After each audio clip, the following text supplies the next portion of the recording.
outside the circle. So the man that was at long leg has come into a short fine leg. But Javier Spencer would want to finish well. He has conceded a 6 off his first delivery. He wants to finish well here. This is the 5th ball of his over, and he's hit down the ground. And he goes away towards the wide long on area, and they'll sprint back for the second. These two are very, very fast. Devon Thomas running to the non-strikers end, and Darren Benter having to scurry back for the strike. The score has pushed on to 28 for 2. 1 ball left in over number 4 just to complete the bowling for Bethesda. Tijon Nathaniel had 2 overs, 1 for 21. Spencer is in with the last ball. It's hit in the air, way towards the mid-wicket area, the deep mid-wicket, and they'll get only 1. So 1 coming of the last ball. The score 29 for 2 after 4 overs. And Tariq Mason had a 1 over and picked up 1 for 12. 29 for 2 after 4.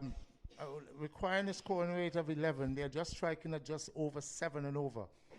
So with another 6 overs to go and another 80 runs it is.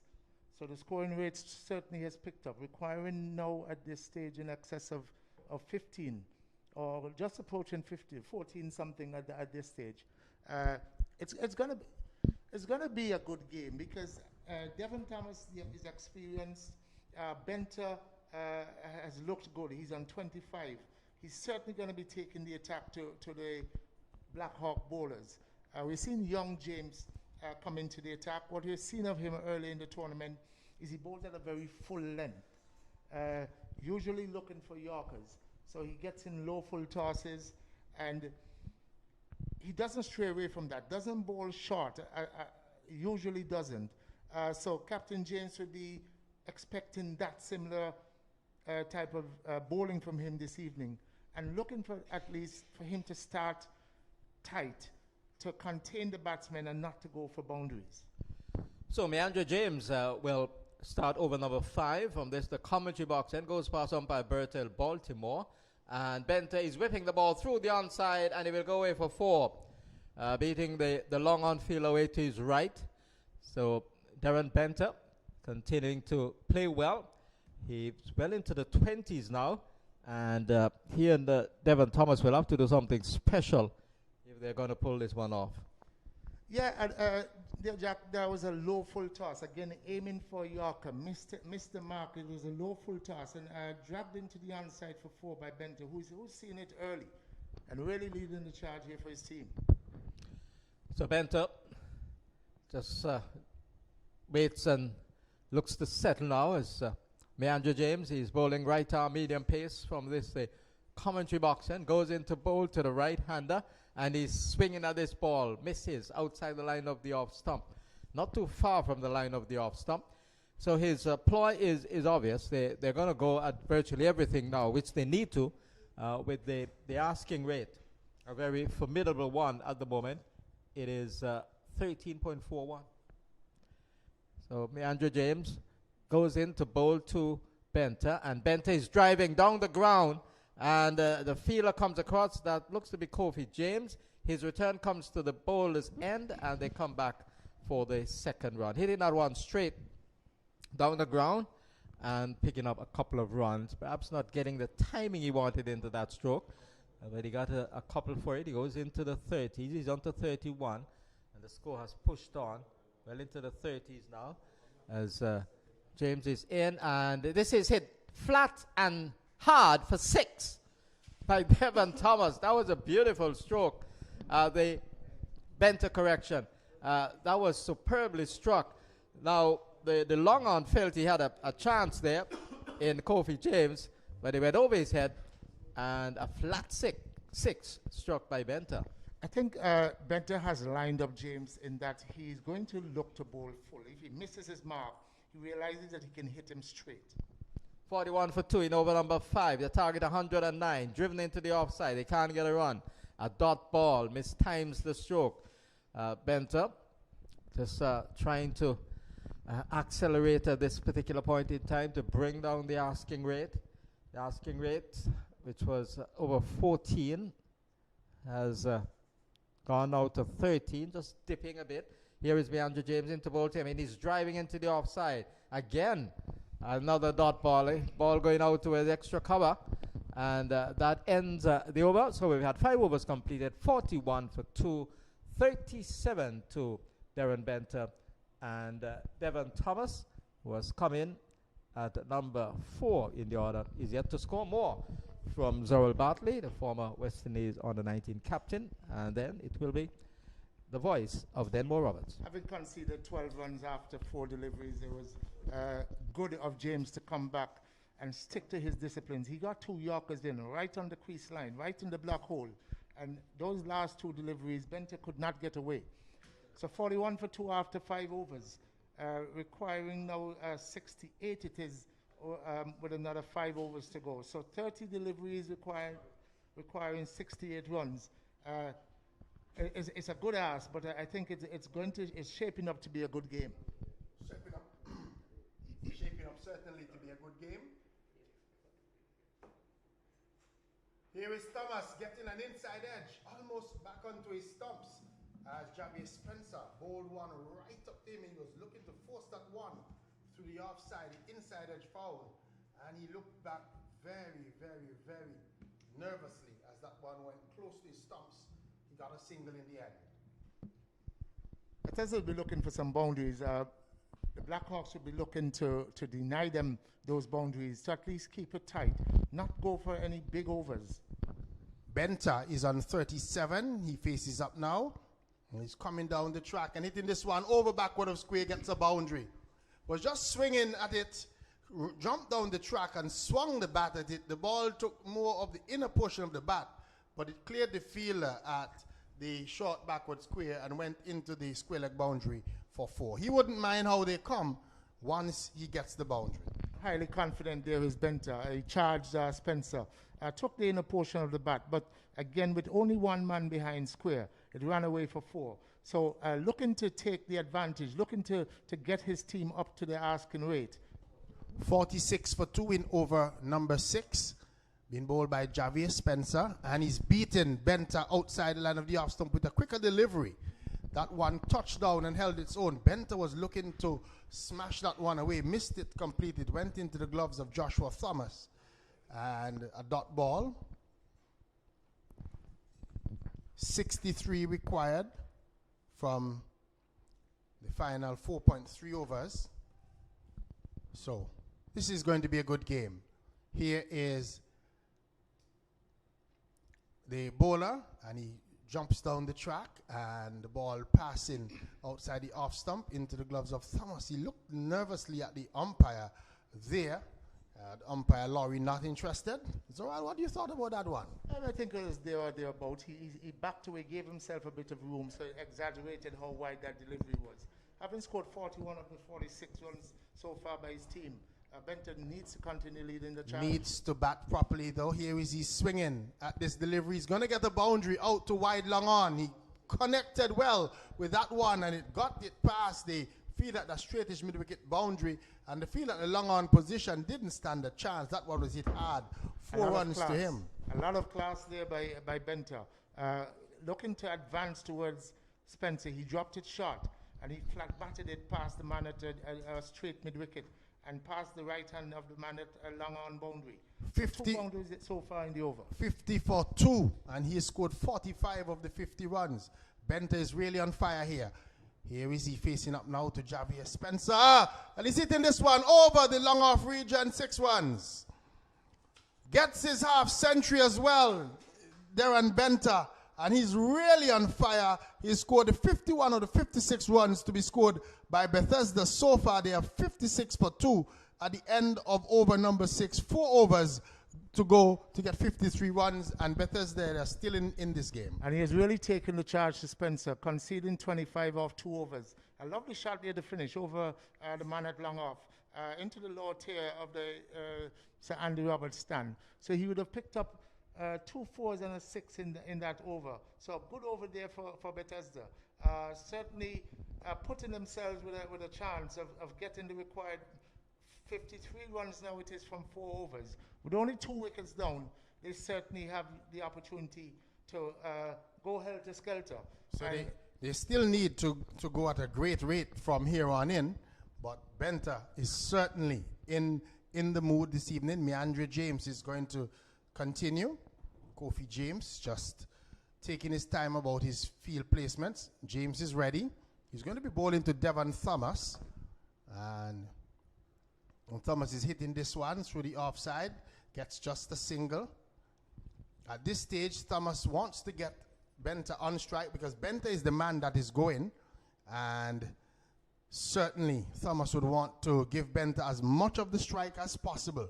Benta on 51 and really in full flow. Meandre James certainly gets through his overs very quickly. Here is he in to Benta. This one peels off the outer edge. And the catch is taken. So the fielder running back there, is that go? Looks to be Wilden Cornwall Jr. But the beauty about the catch is that the ball was coming over his head. And he was running back, and he took a smart catch in the end to dismiss Darren Benta. The third wicket has gone down for Bethesda Golden Eagle, and Darren Benta goes for a well-played 51 runs. They're 57 for 3. You know, there's some people you see on a sporting field, no matter what the sport, and they're just natural sportsmen. I think Wilden Cornwall Jr. is one of those. He just looks the part in the field. He just moves about. He happens to be left-handed, and there's just something about left-handers in the field. Every time I see him, he reminds me a bit of Jadeja, the Indian cricketer. Just always in the game, always busy. That was a brilliant catch. It was swirling over his head. He was running back. And in the end, he made it look easy. So James would be glad to have picked up a wicket. But also, I want to compliment the captain, Kofi James. Someone who appears to have a very old head on young shoulders, in that he slowed down the game. He brought the game slower at the start of this over, realizing that the momentum, that Bethesda was picking up a momentum. Certainly took his time about it, made sure that he had his fielders posted, let the Bethesda team think, but Devon Thomas is still there. They crossed, so he's on strike. He's facing up now to Meandre James, and Thomas is hitting this one out into the offside field. Gets another single out to the man at deep cover, and the 58th run has come up, 58 for 3 in over number 7. So 51 runs to come of 21 deliveries.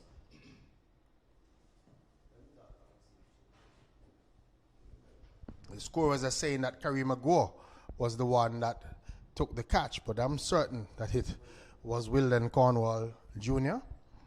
So the scorers identifying the catcher as Kareem Agor, but it certainly was not Gore. Here is this delivery, struck up in the air. The ball is high, the fielder is settling, and he takes the catch. He was backpedaling, and he got both hands to it, and took a smart catch in the end. Almost overran it, but he backpedaled enough, got both hands to it, and that's the end of the new batsman, who was Adrian Barron. His first delivery, he struck it in the air and was out-caught, and Bethesda losing their 4th wicket. They are now 58 for 4. I think for the way that Javier Spencer misjudged that catch, it ended up being a great catch. He seemed to have gone in too far. It was covering him. In the end, he took it high, he rolled with it and almost touched the boundary ropes. But two wickets there for James, young James, coming in with a good spell here for his team. 2 good catches. Again, catches coming out of the dark and not easy under these lights. But the Blackhawks fielders have made them not look easy, but they're putting the effort and they've gotten the results. Certainly they've gotten the results.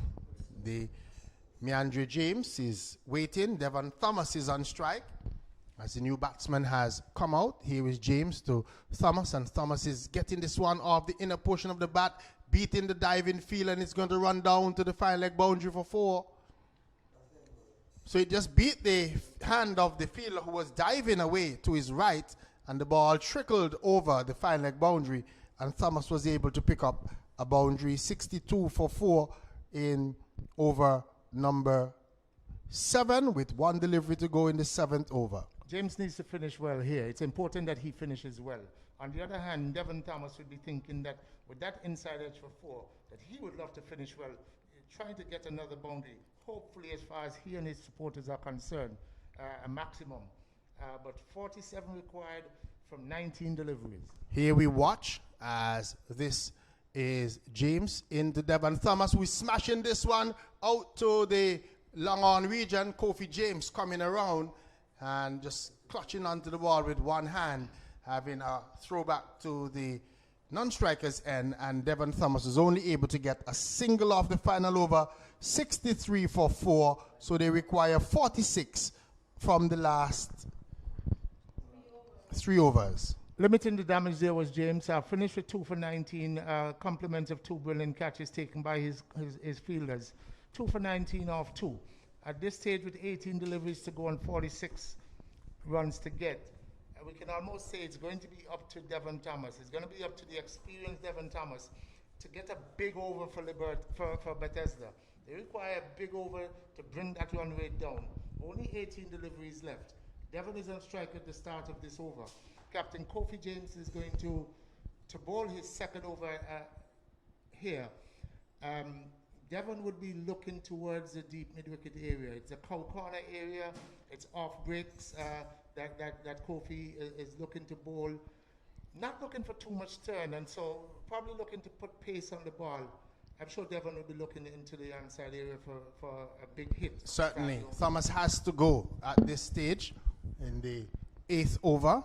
So Kofi James just trying to make sure that his fielders are where he wants them. His first delivery of the 8th over, he walks in, and Thomas is cocking back and looking to smash this one, gets it out to the fielder at long off, all along the ground, single. And has taken Devon off strike. So the new batsman, Floyd, will now have to take strike. The Blackhawks will be looking to tighten up on him, to keep him on strike for majority of the over, not to get Devon back on strike too soon in this over.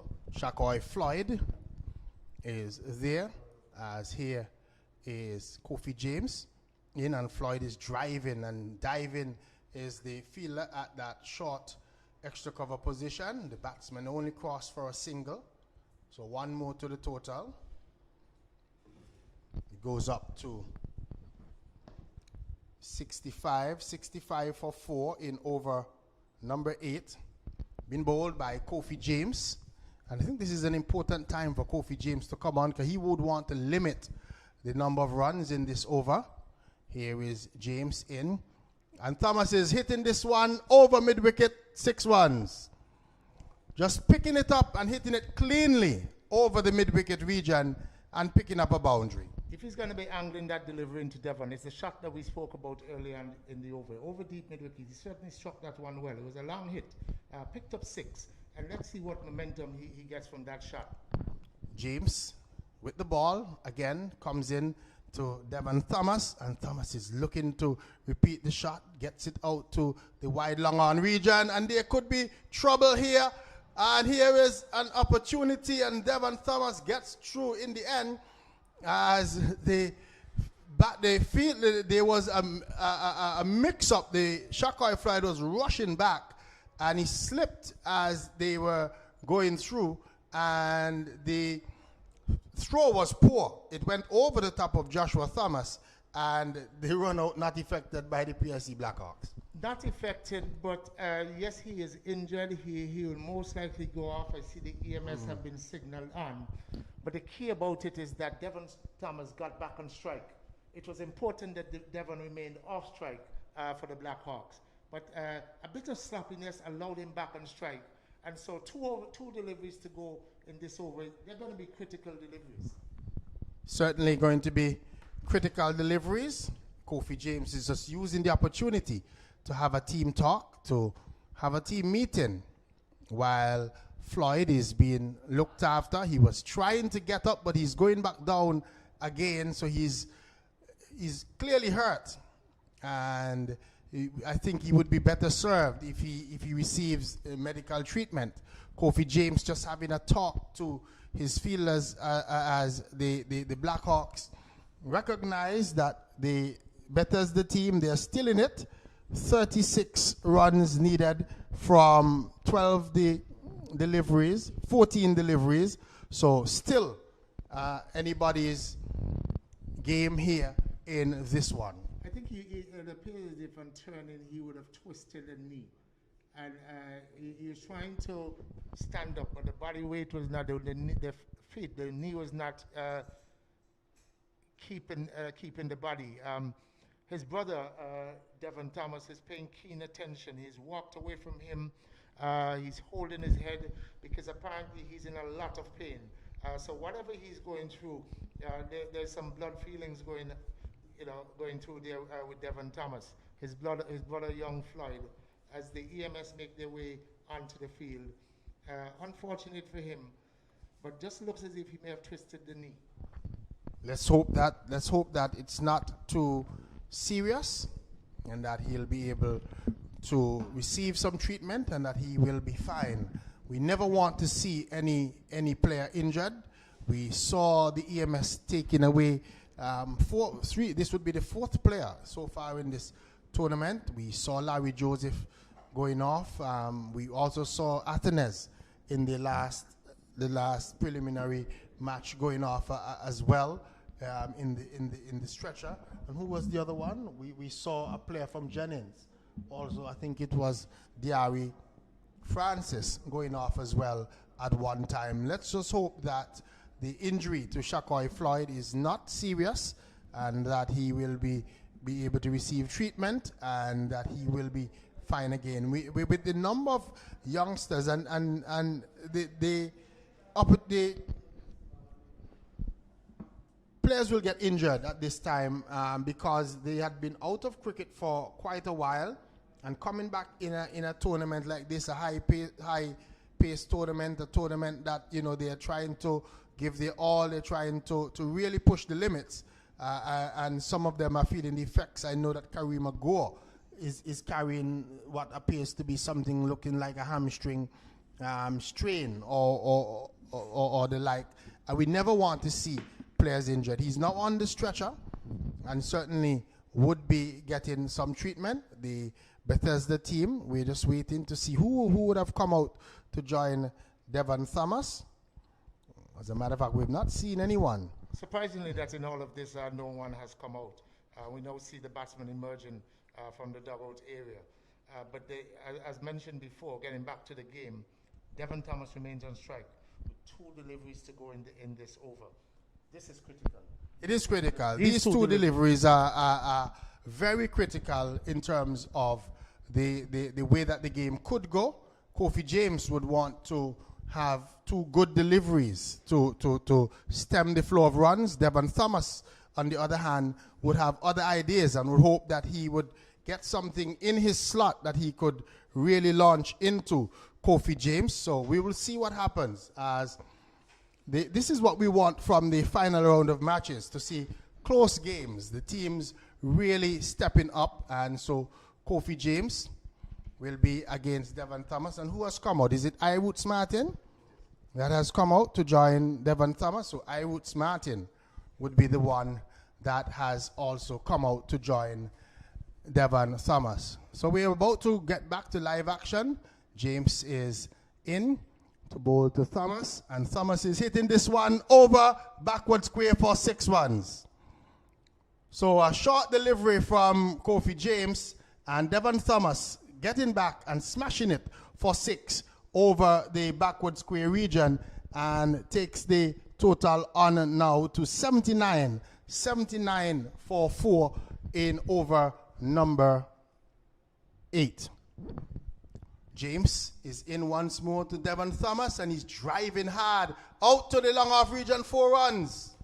So 10 of the last 2 deliveries from Kofi James. Really good cricket from Devon Thomas, and he has brought the Bethesda team right back into this with 12 deliveries to go. They require 26 runs at a rate of 13 per over, and game on.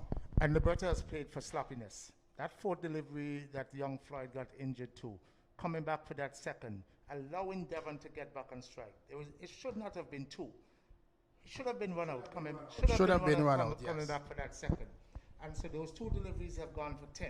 It has certainly brought this game back to within striking distance for Bethesda. From the Blackhawks standpoint, with Anthony Martin in strike, they need to have a couple of tight deliveries, a couple of dot balls, preferably to Anthony Martin, or at least where only singles are conceded. And when Devon gets back on strike, to ensure that he doesn't get the opportunity to go big.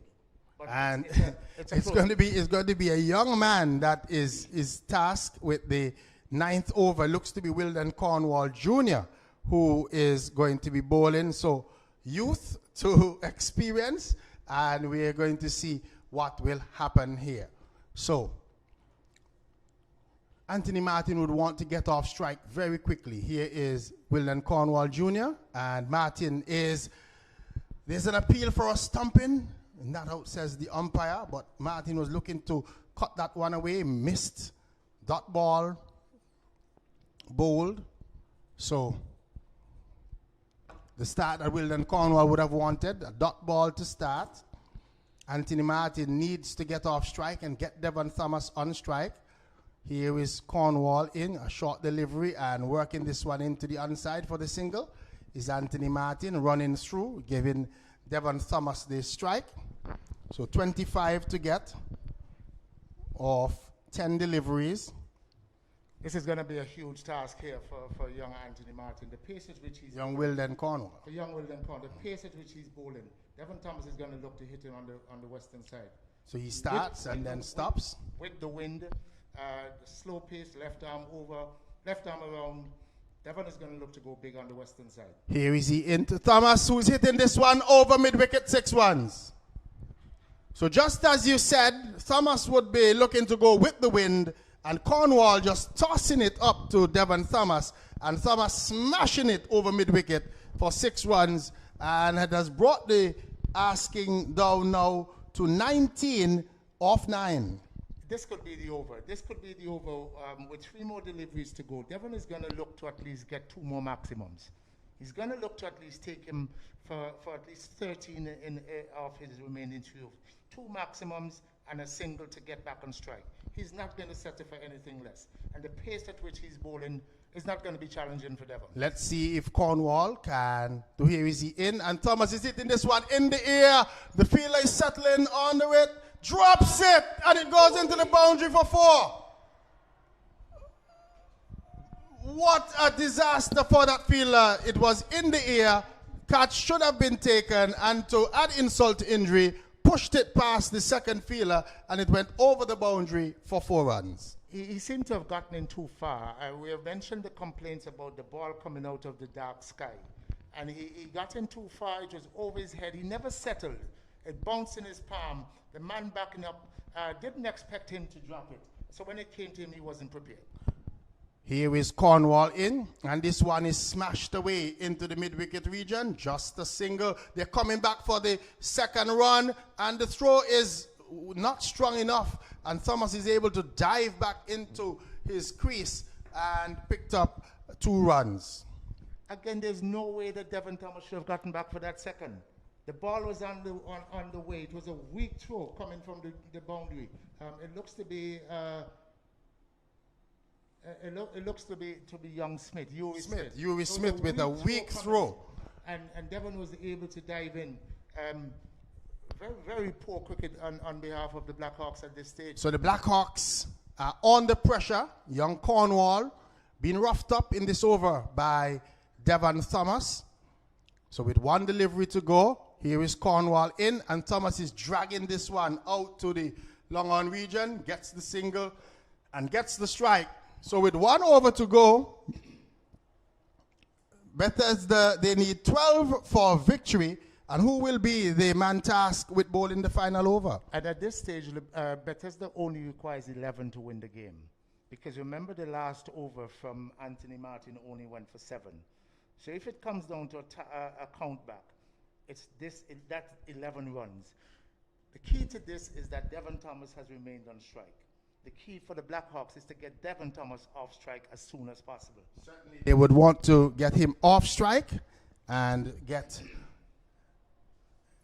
the other batsman in Anthony Martin on strike. We see Thomas just sending for some piece of equipment. The fans outside must be buzzing at this time, Zoral, because it's come down to a great game. The total is 97 for 4. 97 for 4. 12 runs required from the final over. And I'm telling you, it's a really great game of cricket being played here between these two teams. The Blackhawks would not want to concede any boundaries, but they have not covered themselves in glory over the last couple of overs. They have given, they've had opportunities to get Devon Thomas run out. They didn't do that. They have gotten him back onto strike when it was critical to keep him off strike. And so at this stage, it's up to him to lead his team. 6 deliveries left with 12 runs to go. You should expect that's his experience. But at this stage of the game, anything can happen. And it looks as if it's going to be ABCA Christian who is going to be bowling the final over to Devon Thomas, who is looking to take his team to victory.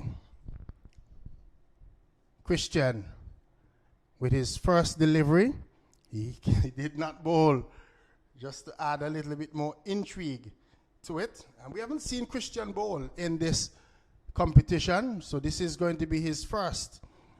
Here is he in, and delivery outside the line of the off stump, and Devon Thomas allows it to go into the gloves of the wicket keeper, and there is no run. So a dot ball to start the over from ABCA Christian. 5 deliveries to go, still 12 runs to get. Devon Thomas is thinking that, I just need to get 2 of these deliveries. Here is Christian in to Devon Thomas, and Thomas is hitting this one out into the cover region. He's out caught at extra cover. So Thomas going for it, and the catch is taken out in the deep. And this time Devon Thomas has to go, and PIC Blackhawks getting the wicket with ABCA Christian is still 97 now for 5, and ABCA Christian getting the wicket. And what is important in this equation is that it's Devon Thomas who has been dismissed. That was a big gamble on the part of the Blackhawks to bowl ABCA Christian, who hasn't bowled for the tournament. That was a brilliant decision by young James, coming in off the boundary. He could have taken the easy option and allowed the single, allowed the ball to drop in front of him. But he chose to He dive. took the gamble and went for the catch. Sorry. Yeah, he dived forward and took a brilliant catch coming forward to back up the brilliant catches that were taken off his bowling when he picked up those 2 wickets. He certainly turned the momentum for his team. So Christian with 4 deliveries to go, and Anthony Martin is on strike, and he would definitely just want to make sure once he limits the boundaries, he could bring home the victory for the Liberta Blackhawks. Christian just walking in to bowl to Martin, and Martin is hitting this one back over his head out to the long on region. They're sprinting back and gets 2 runs, so 2 to Martin, 10 required from 3 deliveries. Martin has allowed his emotions to get the better of him. He was disappointed that the first delivery, which Devon Thomas left alone, was not given as a wide. And he has been agitating with the umpire since then. Christian is in, and Martin is missing a delivery that is angled into him. Was looking to smash this one somewhere over the boundary. The bails have been removed by Joshua Thomas, but importantly, it was a dot ball for the PIC Insurance Blackhawks. Christian is in to Martin, and Martin is looking to turn this one on the onside, and the ball drops back on the pitch, and there is no run. So the total remains at 99 for 5, 10 required off 1 delivery. And Martin is hitting this one in the cover region, and they get a single. PIC Blackhawks dodge the bullet here, and they come away with victory. Betters, the CUB Betters, they get into 104.5 off of their 10 overs. ABCA Christian, under the circumstances, bowling a good over, 3 runs with 1 wicket in the final over, and PIC Blackhawks would go away with victory, the first victory in this final round stage of the T10 splash put on by the ABCA. Dodging the bullet, they certainly did, because running short of a bowler is the reason why Avia Christian was given that over. He came up with 1 wicket for 3 runs, the most important wicket of Devon Thomas, who was leading the charge for his team. He was on 40 and looking to get that 12 runs out of the over for his team. In the end, I think it came down to that brilliant catch by young James coming in off the cover boundary to get rid of Devon Thomas. Because even at that stage, had he allowed that to be a single, and then Devon Thomas may have gotten back on strike maybe for the third or fourth, for the fourth delivery or so, he still could have taken his team to victory. So all in all, the Blackhawks would think that they scored enough runs. There was runs on the board. There was scoreboard pressure. They have walked away with the points from tonight's game. In this playoff, a 4-team playoff for the first champion of the T10 splash put on by the Antigua Barbuda Cricket Associations. Congratulations to Liberta. Tough luck to Bethesda. They still have 2 more games. It's fast and furious on this weekend. Each team will be playing Friday, Saturday, Sunday. So let me just give you the scorecards in the Liberta Blackhawks innings. Kofi James made 34, Avia Christian 35, 17 from Josh Thomas, and Yuri Smith had 2. They made 108 for 2 of their 20 overs. Bowling for Bethesda, Martin had 2 overs for 9 runs, Tong 1 over for 13, Pittman 2 overs for 21 runs, Warner 2 overs for 24 runs, Nathaniel 2 overs for 21 runs, and Mason 1 over for 12 runs. Nathaniel and Mason had a wicket each. In their reply, Bethesda Golden Eagles, Benta made 51, Gavin Tong made 2, Isan Warner 2, Devon Thomas got 40, and Devon Thomas got 40. Adrian Barron didn't score. Floyd retired hurt on 1, and Anthony Martin was left not out on 4 for PIC Insurance Liberta Blackhawks. Kareem Agor, 2 overs for 17 runs with 1 wicket. Kofi James, 2 overs for 22 runs. Javier Spencer's 2 overs for 25 runs with 1 wicket. Meandrew James, 2 overs for 19 runs with 2 wickets. Wilden Cornwall Jr., 1 over for 14 runs. And Avia Christian, 1 over, 3 runs, 1 wicket. PIC Insurance Liberta Blackhawks winning by 8 runs. We will be back at 8 o'clock for the second in the matches this evening. It's going to be the men from New Winthrop Lions versus Rising Sun Spartans. Join us at 8 p.m. for more coverage of the ABCA T10 Splash.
Welcome back. We're about to see the first ball of the second match in the round-robin final. Stanley Simon to Jermaine Otto. The ball deflects away down to short, fine leg, and they scurry for what is signaled a leg by umpire Javid Goodwin.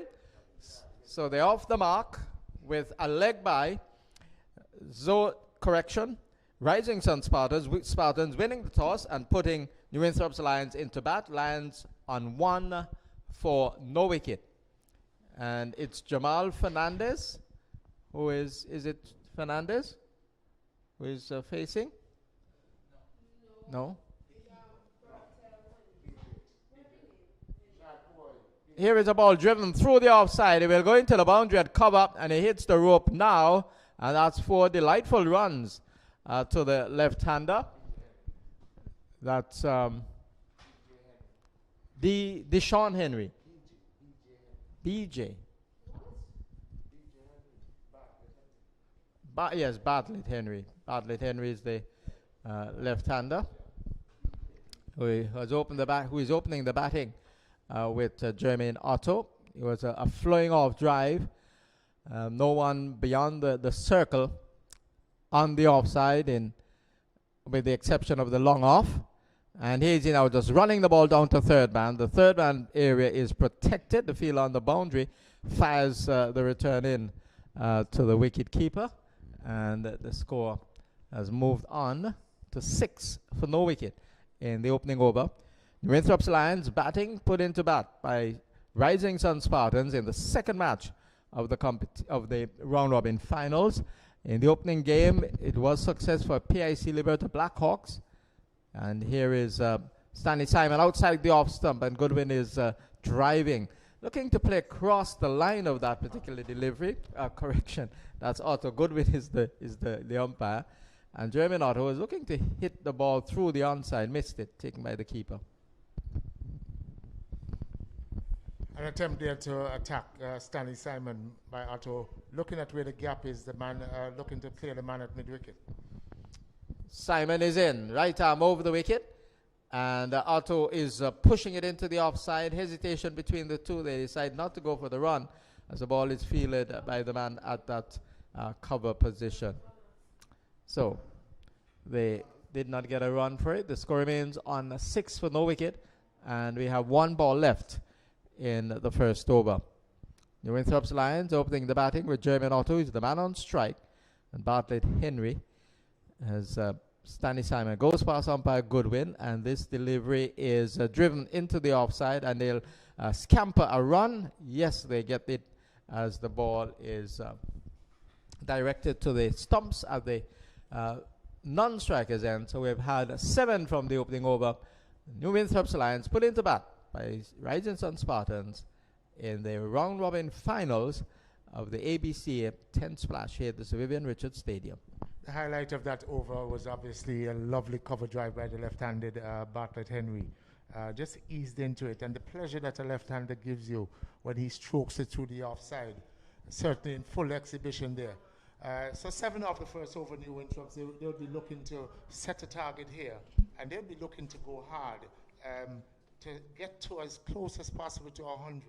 A total that they're confident, that they would be confident they want to defend. Will it be Kadeem Phillip? Kadeem Phillip will pick up the attack from the northern or commentary box end. He'll bowl left arm spin around the wicket, and he'll bowl to the right-handed Otto, son of the former Leeward Islands and West Indies B team player. Ralston Otto, and he smashes the ball through the offside for 4. So give him a little bit of room there. And Otto is a fierce hitter of a cricket ball, and he really hit that one. It was airborne, but well away from any fielder, and it went into the boundary at extra cover for 4 runs. Delightfully played, 11 for no wicket at the start of the second. A bad delivery there from Kadeem Phillip. Short delivery outside the awesome. Gave Otto all the room. He went over the extra cover region. Picked up 4 good runs for his team. So Otto picking up his first boundary of the innings. He has been one of the star performers for the New Winthrop's Lions. Here is Kadeem Phillip looking to redeem himself, and looked to have been fooled by that delivery. Otto caught perhaps in 2 minds. In the end, he lost his footing, and played a nothing shot at that delivery. Settles over his bat now. Here is Kadeem Phillip into both him. He's back and he stays away down to the short third man position. Bartlett Henry responds well, and they rush for the single. Score with that run goes on to 12 for no wicket in over number 2. New Winthrop's Lions batting against Rising Sun Spartans. Otto, not known to favor the spinners too much, the slow bowlers, really prefers the faster bowlers. Second delivery from Kadeem was a short one that he missed outside the off stump. Almost got himself stumped. He would want to settle down and not to give his wicket away. Otto on 6. Bartlett Henry on 5 is the man on strike, and he whips the ball into the onside. He'll get a couple of runs here. The man at straight and deep mid-wicket having to come around, and they're back for the second run. Not really looking to clear the fielder on the boundary, not looking to clear the rope, but certainly looking to clear the man in the 30-yard circle, and he did. He got a couple of for it. He's back and pulling this ball away down towards the forward square leg area. Not timing it as well as he would have liked, but he'll dart back for the second. So the boundaries haven't come in this over, but they've had a couple of twos so far. And we have had 5 balls gone in over number 2, and the score is 16 for no wicket. New Winthrop's Lions having hit the highest score of the competition, 137 for 2 in their last match, and this is Bartlett Henry playing outside the off stump and missing to the final ball of Kadeem Phillips' opening over, and the score is 16 for no wicket after 2 overs. Bartlett Henry, one of our student athletes, Jack, currently enrolled at university at UWI in Barbados. So home on vacation and certainly taking advantage of this tournament. I think he plays a bit of cricket there also. Not sure what level he plays with one of the UWI teams. But a youth cricketer having come through the ranks. Getting the opportunity to open the innings here this evening. He's picked up 9 runs so far, and 16 without loss after 2 overs. I'm sure at this stage the New Winthrop's Lions would be looking to pick it up to really propel themselves to a big target. Isaiah Burney will bowl over number 3. He's a spinner as well. He's a wrist spinner, and the ball is stroked off the back foot down to the point area by Jermaine Otto. Ball traveling quickly to the fielder. No chance for them to cross. 9 runs came from the last over bowl by Kadeem Phillip. Here is Isaiah Burney. A few paces he's in, and Otto is driving, launching himself into a drive down to long on, only a single. Bartlett, the left-hander, Bartlett Henry will come in to strike with a score going on to 17 for no loss in over number 3. Another Burley figure bowling in the lineup here this evening for Rising Sun. Haven't seen Kadeem Phillip before. We're now seeing Bruni.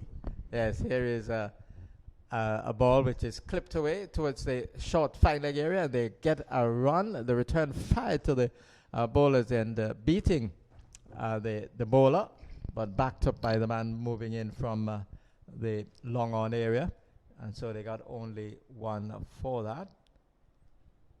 So here is Bruni. That's Isaiah Bruni, and it's hit down the ground, and the fielder comes around, but he won't get there, and it's gone away for 4 runs. The signal of 4 comes from umpire Javid Goodwin. Otto giving himself room and hitting the ball away from the long off fielder for boundary. It's the biggest challenge that Otto will face this evening, scoring boundaries off the spinners. Not his preferred line of attack, but picking up 4 good-looking runs on that occasion. 22 for no wicket, over number 3 in progress. He gets a ball and he hits it in the air. The fielder will take the catch, and he does. So Otto getting a full toss and really not taking advantage of it. He pulled it away towards the square leg position and hit it straight to the fielder. The Winthrop's Lions losing their first wicket in over number 3. They're 22 for 1 with the departure of Jermaine Otto. He has been caught off the bowling of Isaiah Bruni for 11. I think the planning that Rising Sun would have put into their bowling attack this evening certainly would have paid off, because it has not allowed Jermaine Otto to get away to his usual quick start against the seamers. Kadeem Phillip left arm around, bowled the second over. Bruni, right arm leg spinners, bowling the third over. He did hit a 4 off each, but he is departed for 11. And so I think the Rising Sun team would think that their plan has worked. They have contained the usually free-flowing Jermaine Otto. And so it brings Fernandez to the crease, another left-hander to join the left-handed B.J. Henry. 22 for 1, 2.5 overs. And Jamal Fernandez was in blistering form in their last match. He was pivotal in that 137 for 2 total. And he will be hoping to continue that rich vein of form in tonight's match. Very much at the business end of the tournament. The round-robin finals starting tonight. There'll be action tomorrow as well, and climaxing on Sunday. Team with the most points will be declared champions of the inaugural 10 splash. So here's Isaiah Bruni into the new batsman, Jamal Fernandez. He's off the mark right away as he clips it towards the short fine leg area. And it is Danny Simon who has to run around to pick the ball up. We have had 3 overs completed. And New Winthrop's Lions put into bat by Rising Sun Spartans. They're 23 for 1. Otto, the man, dismissed. He went for 11 off the bowling of Isaiah Bruni. Rising Sun team and captain Stanley Simon will be pleased with that over from Bruni, conceding 7 runs and picking up the wicket of the dangerous Otto. 23 after 3. It's at the stage of this innings that the New Winthrop's Lions really need to get on. If they're going to set a formidable total, and look to come out and defend it, they have to get on with it. We know Fernandez is an attacking player. We saw it in the last game. And they'd be hoping that at this stage of the game, with another spinner, looks like a right-arm spinner, bowling right arm around to the 2 left-handers. Rising Sun seem as if they're looking to contain the free-flowing New Winthrop's batsmen with the spinners. So he's on his way. With a sort of slinging action, the ball is pulled away down to backward square, 4 runs. So it was helped on its way by the left-handed Jamal Fernandez. And he got a boundary for it, his first boundary. And he's onto 5, 27 for 1. Short delivery and helped, really helped, just ensuring that it got away from the man at short fine leg, and it was away also from the man at deep square. 4 runs there to the cause, to the New Winthrop's Lions. 27 for 1 at the start of the 4th over. Ozen Williams is the bowler. So he's bowling right arm around the wicket and looks to be getting the ball to just drift away, to spin away from the left-hander. And he got a run for it. Fernandez just easing it down to the short third man area for single. He's 6. It's now 28 for 1. In over number 4, put into bat New Winthrop's Lions, topping their group in the preliminary phase of this inaugural 10 splash organized by the Antigua and Barbuda Cricket Association. Topping the group on net run rate. Here is Fernandez, Bartlett correction, swinging the ball away eerily towards the deep straight mid-wicket area, not getting the timing into the stroke, and he got a single for it. 29 now for 1, and Jamal Fernandez comes back on strike. So here is Ozen Williams, and Fernandez is back and cracks it down to long off. Only a single for him. So after being hit for boundary of the first over, has really only been conceding singles, and bowlers don't mind that in this 10 overs a side format. Here is Ozen Williams, really finish strongly. He does, because the ball is cut away down to the point position, and the batsman cannot cross for a single. So that was the 5th ball of the over. There's 1 ball to come, 30-1, as Ozen Williams is in, and the batsman is back and missing. Ball going through to wicketkeeper, who is Darren Donner. And so the over ends. A strong finish by Ozen Williams after conceding a boundary of the very first ball. And New Winthrop's Lions are batting in the 2nd match of the round-robin finals. They're 30-1, auto dismissed for 11. And Rising Sun getting in some cheap overs with the spinners, really looking to take the pace off the deliveries, except for that first delivery, which was held for 4 by Fernandez. Only 7 runs coming in that over. And so the planning of the Rising Sun team certainly at this stage seemed to be working. And we will have more spin from the far end, or we have a little bit of medium pace. We'll see. But the Tassilo Allen will be the bowler. And he's an integral member of this Spartans team, Rising Sun Spartans. And he opens the batting and does a bit with the ball as well. So he's into the attack. He'll bowl over number 5 with a score on 30 for 1. So the Lions, they will need to roar from here on. Here's the medium pace of Tassilo Allen, and it's driven down the ground, down to long off for a single by the tall left-hander, Jamal Fernandez. So he goes with that single. Looks to go up to 8 and score 31 for 1. Bartlett Henry, who's on 11, comes in to strike. Tassilo Allen is in, and Bartlett is hitting this one in the air, and he's hitting it well. It has gone away for 6. Beautifully struck. Massive hot hit. Looked to be a minimum of effort on the part of the left-hander, and he got it away over the wide long-on position for 6 runs. I think he chose his area well. Hit it between the men at deep mid-wicket and long on, and carried. Good shot there, Bartlett Henry. He's on to 17, 37 for 1. He's getting one outside the off stump, cuts it away down towards the third man area. 2 fielders are giving chase. It will be pulled back well inside the boundary at that third man area square, and he's back for the second run. Good batting. Score quickly on to 39 for 1, halfway through over number 5. So Tassilo Allen comes in to bowl to Bartlett Henry, and he's punching it off the back foot, hitting it square. Fernandez wants a second, but Bartlett Henry says no, and the return fired into the turf to accelerate the momentum to the wicketkeeper Darren Donner, and so they got only 1 for that. Score's gone into the 40s. It is 40 for 1 with 2 balls left in over number 5. Tassilo Allen into bowl to Jamal Fernandez, and he swings it away down to backward square. They've crossed for 1. They'll come back for the second, and they'll get it quite comfortably as Jamal Fernandez just collides there with the wicketkeeper Darren Donner. It's not a huge collision. I don't think the fender got bent on that occasion. Maybe the lights got a little bit of jerking. All is well. Got a couple for that. 1 ball left in over number 5, 42 for 1, as Tassilo Allen is in, and Fernandez is trying to whip the ball into the onside, doesn't succeed, and it just falls away for the bowler following through to pick the ball up. So we've gone through the halfway stage of the innings. They're 42 for 1. New Winthrop's Lions put into bat by Spartans. We'll have more from Zorel Bartley, and then the voice of Denmore Roberts. Despite being hit for 6 by B.J. Henry in that over, Allen came back well and only conceded 12 runs.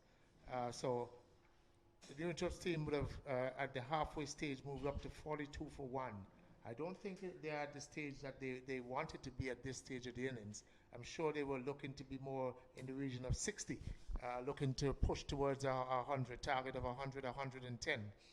But they have some work to do. With 5 overs to go, they would certainly want to step it up. They need to get a move on, as they are only now scoring at a rate. Here is the first delivery of the new over, struck away over the mid-wicket region, 4 runs. That will certainly help the scoring rate. It was a short delivery, and Henry taking full advantage. It was on the fielder on the boundary, ball bounced almost on the half volley to him, and very difficult to save. New delivery, and this one is struck away through the legs of the fielder out at the cover region, coming off the boundary, and they rush back for 2. Poor bit of fielding on the part of the fielder there, coming in and attacking the ball, and didn't pick it up and allowing the batsman to come back for 2 runs. Getting rattled there is the Rising Sun fielders. two occasions, two deliveries, they've misfielded. Williams is in, and Bartlett Henry is getting this one down to a fine leg region.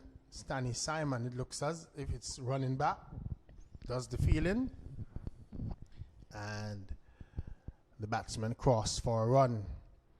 Brings Jamal Fernandez on strike, and Fernandez getting a 50 in the last match, so he would want to have similar. Here we see smashing this one out into the mid-wicket region. The fielder coming around on the boundary does well. Picks the ball up and gathers his momentum and was able to get the throw back in and limit them to just a single. Williams to Bartlett. Here is this delivery. Struck away by the batsman in Bartlett Henry for another run. 51 for 1 is the total with one delivery to go in this over. Over number 6. Here is this delivery. Struck straight back over the top of the bowler and into the boundary for 4. So Fernandez getting one pitched up to him and struck it deliberately straight over the top of the bowler, splitting the mid-off and the long-off and long-on fielders and picking up a boundary. Yeah, good decision made there by Fernandez. He gave himself some room, moved towards the leg side, and hit it straight back over the bowler's head. Bisected the 2-minute long-off and long-on. Picked up 4 good-looking runs for his team, and at the end of 6 overs, they've moved on to 51. So the charge has started, 4 overs to go, and I'm sure 100 is still their target. Certainly, they are the holders of the highest score in this tournament so far. 137 made in their last game, albeit it was against a weakened bowling by the Bowlands team. This is Bruni, who has been very tight in this tournament, has kept the batsmen in check. They found him very difficult to hit away, to hit boundaries off, the way that he flicks the ball in Yorker length deliveries, and the batsmen have found him very difficult to score off. Bruni is in, and this time the batsman is dragging this one down to the long on region. Just a run. I think that's been a deficiency of the running of the New Winthrop's team. Going back for those seconds, there have been some long ones, and they have not challenged the fielders and tried to turn those into twos. Bruni once more. And Bartlett Henry's hitting this one in the air, and Donna takes the catch.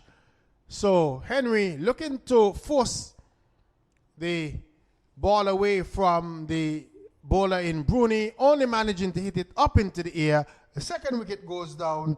New Winthrop Lions, they are now 57 for 2. It was a short delivery, but it rushed onto him. So he was indecisive as to whether to pull it into the onside or to cut it in the offside.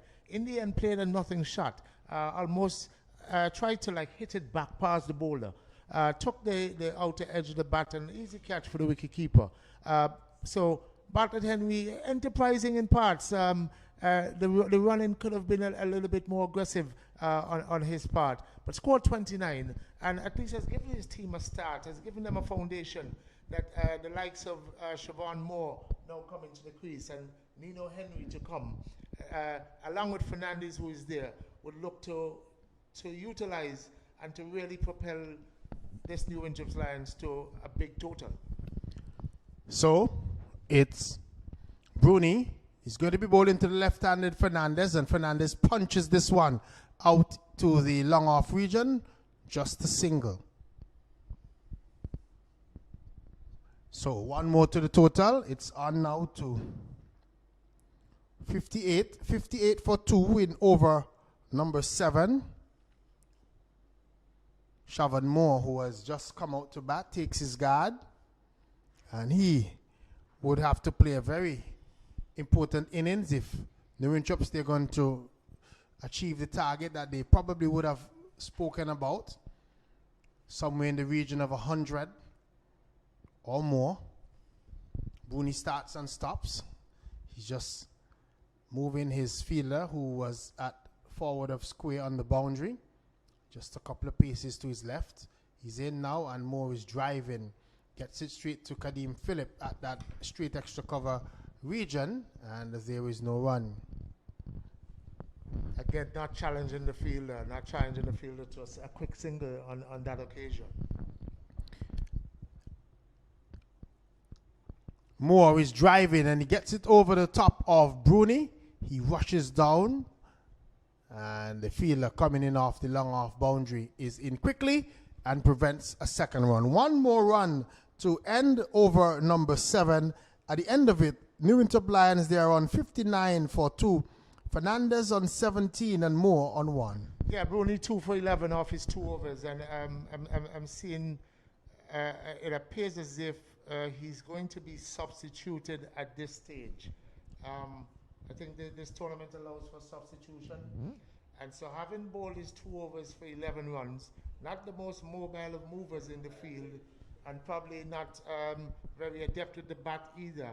He has now been substituted, having made a contribution to his team. 2 for 11 off 2 overs. Well done, Bruni.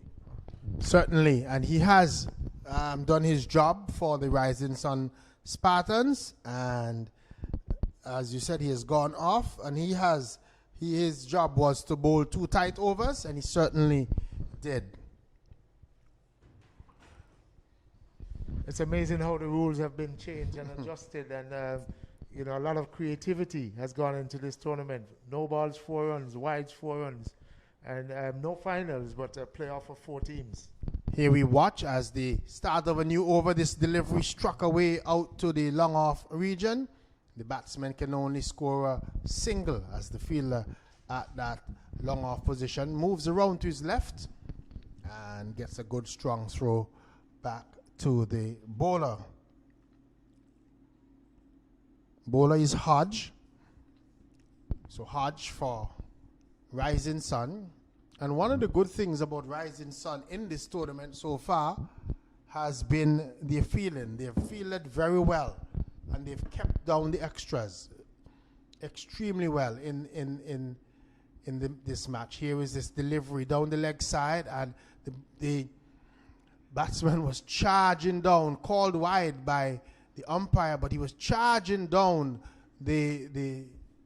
was Moore and sent back by Fernandez. Got back in the end. There was a wild throw at the stumps at the non-striker's end, but they get 4 runs for the wide.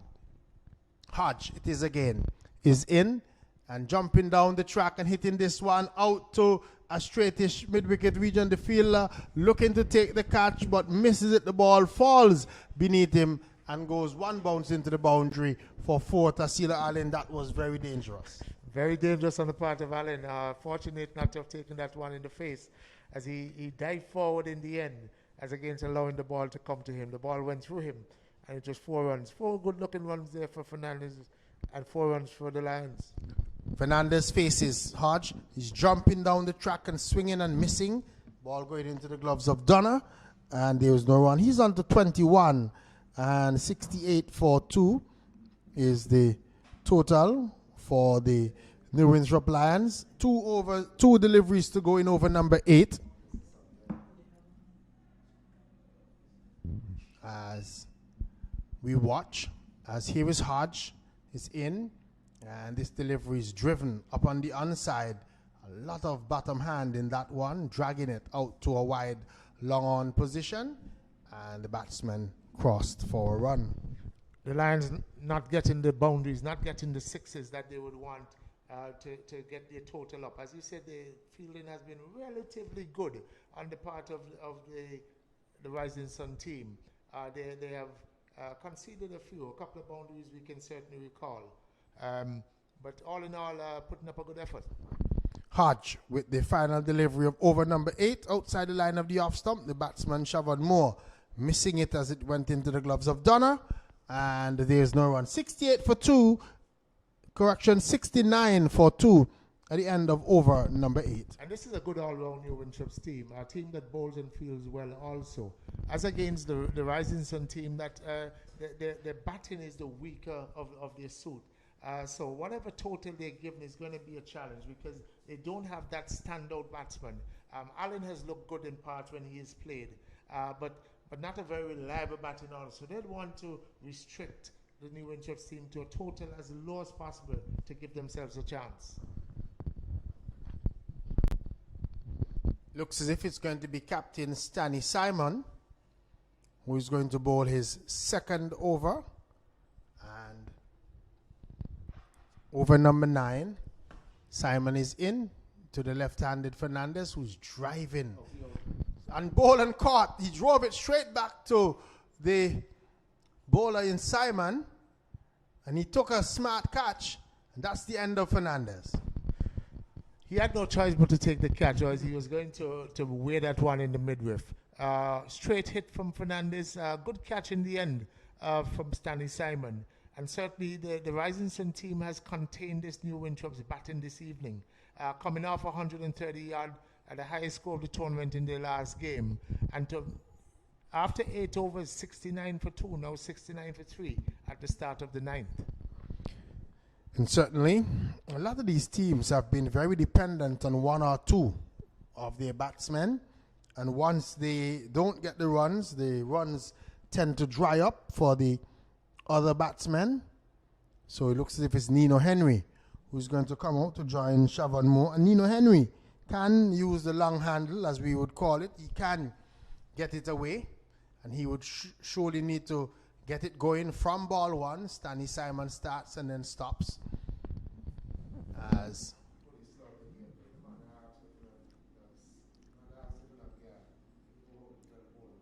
he's about to face, as here is Simon in and down the leg side, and the ball going behind the wicketkeeper should be called wide, and is now by umpire Javid Goodwin. And 4 more to the total. So 4 more runs to the New Winthrop Lions. As Stanley Simon would want to find his mark and keep his line. That leg stump line is not a good one. He's in, and forcing it away is Nino Henry. Gets his first run into the short extra cover region and takes the total on now to 74 for 3 in over number 9. I think the stance that Nino Henry took, where he's batting on an off stump and not showing any of his stumps, I think that may have put off Stanley Simon a bit with that delivery that went down the leg side for 4 wides. Stanley Simon is in once more, and Moore is hitting this one high up into the air. There's a fielder looking to get under it, but it clears him over the boundary at that wideish long on position. 6 runs. It went high. It was always going to be a challenging catch. In the end, it didn't go long. It went for 6, but not a long 6. But coming down, it was always going to be a challenge, catching that ball out of the dark skies. So good six runs there for the Lions. 6 runs to the target. 80 for 3. Stanley Simon tries once more. He's in, and Moore is swinging at this one. The ball drops away on the wicket, and the batsman scrambled through for a run. I think that would have been the second 6 of the innings so far. One was hit by B.J. Henry early on, and then now Siobhan Moore coming and hit that 6. It hasn't been a feature of the New Winthrop's batting this evening. They have not been allowed to get away by the Rising Sun team. Let's see how they finish. 7 deliveries to go, 81 the total. Simon is in, and jumping down the track and swinging this one is the batsman in Nino Henry. Siobhan Moore wanting the second run sent back by Nino Henry, and the throw was strong, but it was away from the stumps, and Moore was able to get back in safely. 82 it is for 3 at the end of over number 9. 6 deliveries to go. What will be the target set by the New Winthrop Lions? And I'm sure that the target that the Lions are looking at would be in that 100 region. 6 deliveries to go. They'll obviously try to get some maximums, try to get some 6s to get that total up to the 100. But I'm sure even at this stage that they would feel that anything in the 90s, that they have the bowling attack. They have the quality of fielders and the spirit that they carry in the team to defend such a target. 6 deliveries to go to be bowled by Kadeem Phillip. And let's see, he's bowling now to Nino Henry. First delivery short and smashed over mid-wicket, 6 runs. Short and got the treatment. Got away with a few of those in his first over, Kadeem Phillip. But this time, Nino Henry swinging hard, flat, over deep mid-wicket for 6, and certainly would have started the over the way that his team wants to. Certainly the way that they wanted to. 6 runs to the added to the total.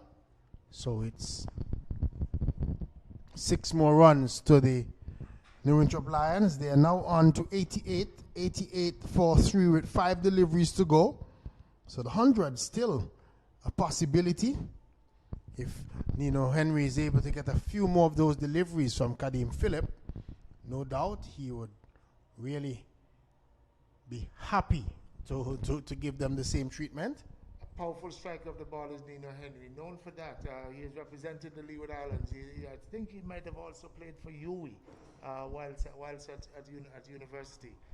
So an experienced Nino Henry, and certainly with 5 deliveries to go, we'll be looking to see how many of those deliveries that he can put over the boundary, looking to get his team to a target of over 100.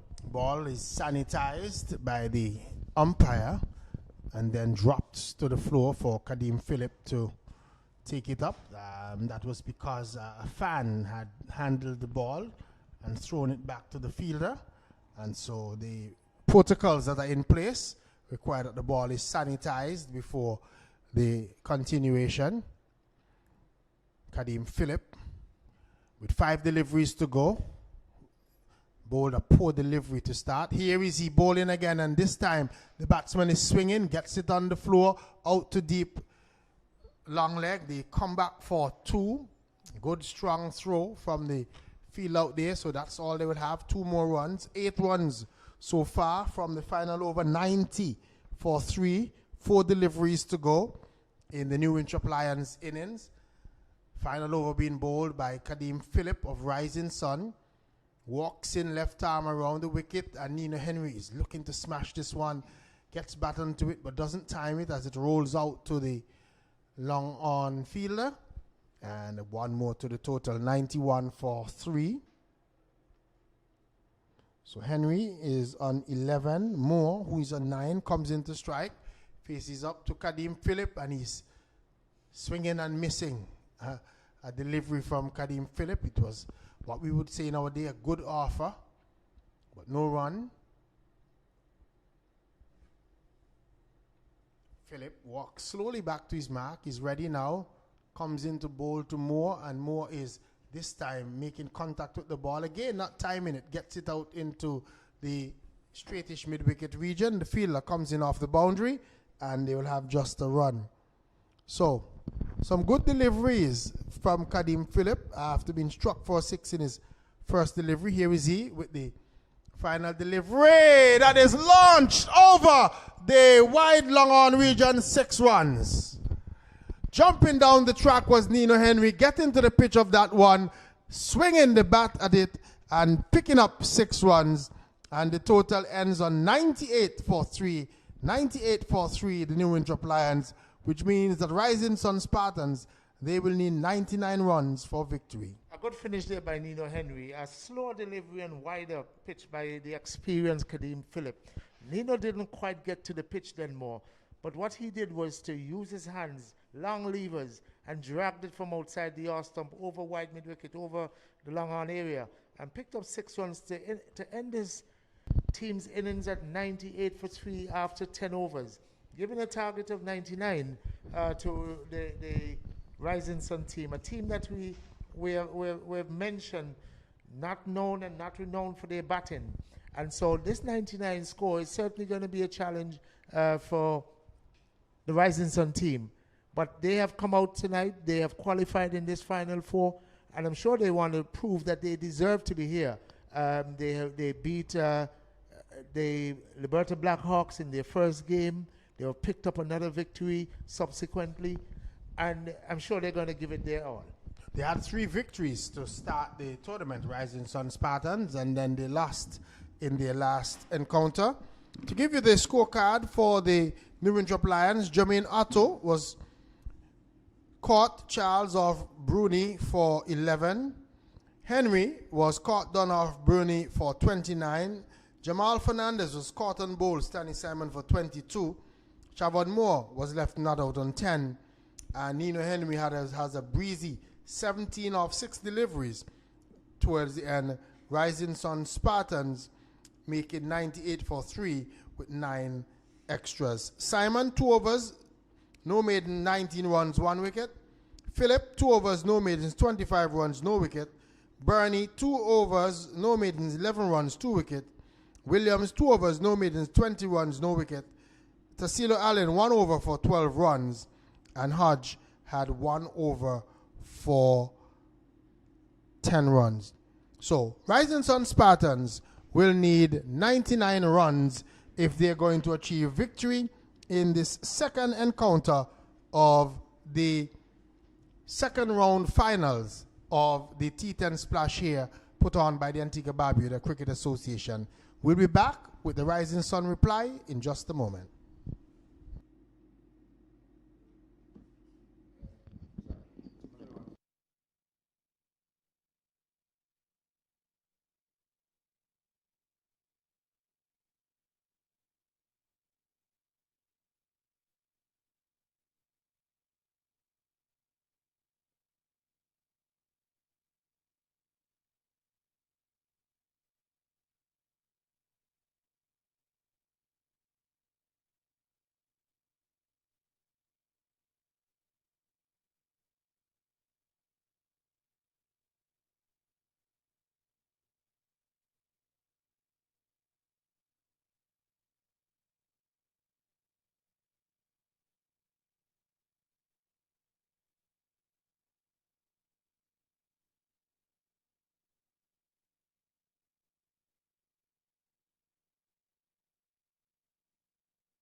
Welcome back to coverage of the second match in the round-robin finals of the ABCA 10 Splash here at the Vivian Richards Stadium. Two teams in action out in the middle. We're about to see the start of the second innings of this game between Rising Sun Spartans, and they're up against New Winthrop's Lions. The Lions having made 98 for 3 of their 10 overs, with 29 coming from the bat of Bartlett Henry. 22 runs were scored by Jamal Fernandez, 10 by Siobhan Moore, he was unbeaten, and Nino Henry, the captain, was unbeaten on 17. We're going to see the attack starting from the commentary box end, and Nino Henry will open the bowling with 31 on his back. He's on his way. Right arm fast bowler. He's in to bowl to the left-hander who is playing outside the line of the off stump and not playing with any degree of conviction. And the ball went by into the gloves of the wicket keeper. And the opening batsman being Wills. That's Dillon Wills and Tassilo Allen. Wills is the man on strike. Allen at the non-striker's end, as Nino Henry's in, and Wills is playing and beaten for pace outside the line of the off. So that was a quick delivery. He was late on the shot, going back and attempting to flash the ball down to the point position, missing and taken by the wicket keeper. So the score, not for no wicket. We've had 2 balls gone in the Zodiac, in the Rising Sun Spartans inning. Zodiac Rising Sun, many years ago, they had a sponsor by the name of Zodiac. But it's Rising Sun Spartans. Here is Nino Henry, runs past the umpire, and he's playing and missing again. Well, he's just playing and hoping for the best, Zorel Bartley, to those deliveries, really in not batting with any degree of conviction. As we've said from the start, batting is not the forte of this Rising Sun team. Not many quality batsmen. But what we've seen here from Nino Henry is that he's really running in. And those deliveries are getting to wicketkeeper B.J. Henry at rapid pace. So Nino Henry really putting in a big effort here for his team. He's on his way once more, and he's playing and missing outside the line of the off. So I think he's really undone by the pace. The pace is too much for Dillon Wills, and Tassilo Allen has called him down to have a word with him, and really he looks out of sorts against the pace of Nino Henry, Leeward Island's fast bowler. And he's the captain of the side. He's just asking the man who's sweeping at cover to go a few paces away to his right. So we have had 4 deliveries, no run on the board. Henry is in, and the batsman is playing, and he goes aerially into the offside. The return to the bowler's end, as the batsman there, Wills, was taking some time to get to his ground, and managed to get off the mark eventually. He's on 1, and 1 ball left in over number 1. Yeah, it wasn't very keen to get in line. Short his delivery again from Henry.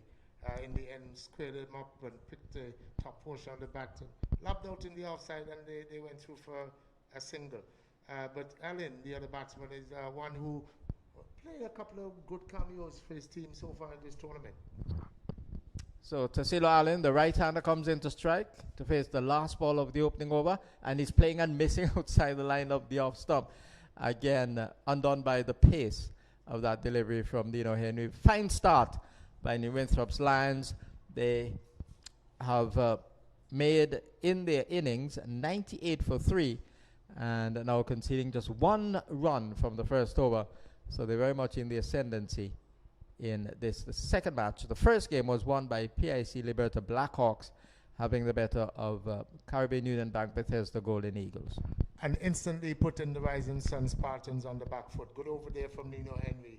Conceded only 1 run, leading his team as they start their first game of this playoff. 3 games in 3 days. Not a final, not a semi-final, but a playoff, a round-robin playoff between 4 teams.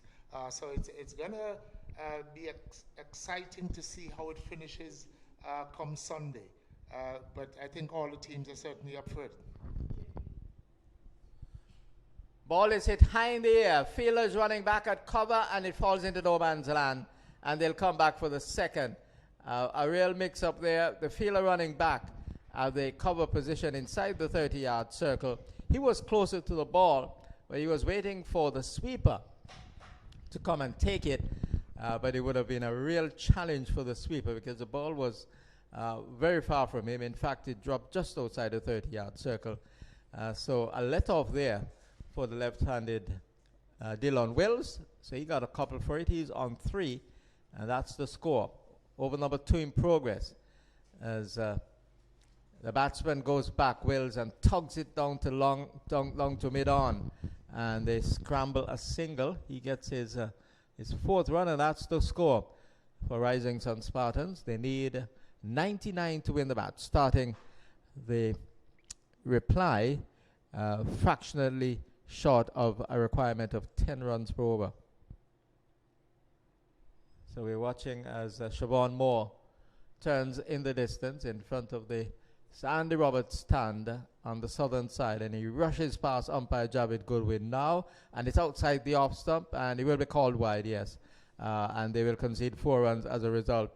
Again, perhaps just looking for that extra pace and losing control, and he went wide of the right-hander into Silo Allen and taken by the wicket keeper. Siobhan Moore and Nino Henry have certainly hunted in pairs for a number of years for the new Winthrops team. They've both also represented Antigua and certainly looking to give their team a good start in defending this total. Siobhan Moore is in. It's hit in the air. The fielder at mid-off is coming around, and he doesn't get there. In fact, the ball falling between the man moving around from mid-off and the one at mid-on. And they scamper back for 2. So the score now 10 for no wicket after 1 run came from the first over. So it's 10 for no wicket, and we have 2 balls left in the second over being bowled by Siobhan Moore. Right arm fast from the far end. He's about to come into bowl to Silo Allen, and Allen is hitting this one in the end. It's dropped by the fielder at cover. The fielder pedaling back and looking to take that one with his right hand. It went in and out. He lost his footing as well. He was not in a comfortable position, and the ball fell from his grasp. So chance for Allen, 11 for no wicket. Nino Henry was closing in, looking to save a single. The ball was just over his head, and in trying to pedal back in the end, he put a hand up. Couldn't hold on. A sharp chance it was. So the last ball coming up in over number 2. Siobhan Moore into bowl to Wills, and Wills is swinging this ball away through the onside. It will go into the boundary at wide long on, and that's 4 runs. So it was short, and he played with a horizontal bat, and the ball went through the wide long on position for a boundary. So an expensive over because they got 14 runs from it after the Winthrops Lions conceded only 1 from the first over bowled by captain Nino Henry. And 15 for no wicket after 2. And to add insult to injury, there's Siobhan Moore dropping slightly short. And Wills having been slow to react to quicker deliveries from Nino Henry. He pounced on that one and hit it past Nino Henry's right hand. Picked up 4 good-looking runs for his team. So at a stage where they looked behind the 8 ball, they have picked up 14 runs from that over. Now it's 15 without loss after 2. And it will be Francis who will pick up the attack. That looks to be Marcus Francis, who will bowl from the commentary box in. Nino Henry having just that solitary over. So it will be Marcus Francis bowling medium pace, and he runs in, right arm over the wicket into bowl to Allen, and Allen is driving smoothly into the offside, just coming forward and caressing the ball up to the long off fielder. Only a run for him, and the 16th run of the Spartans' innings, 16 for no wicket at the start of the 3rd over.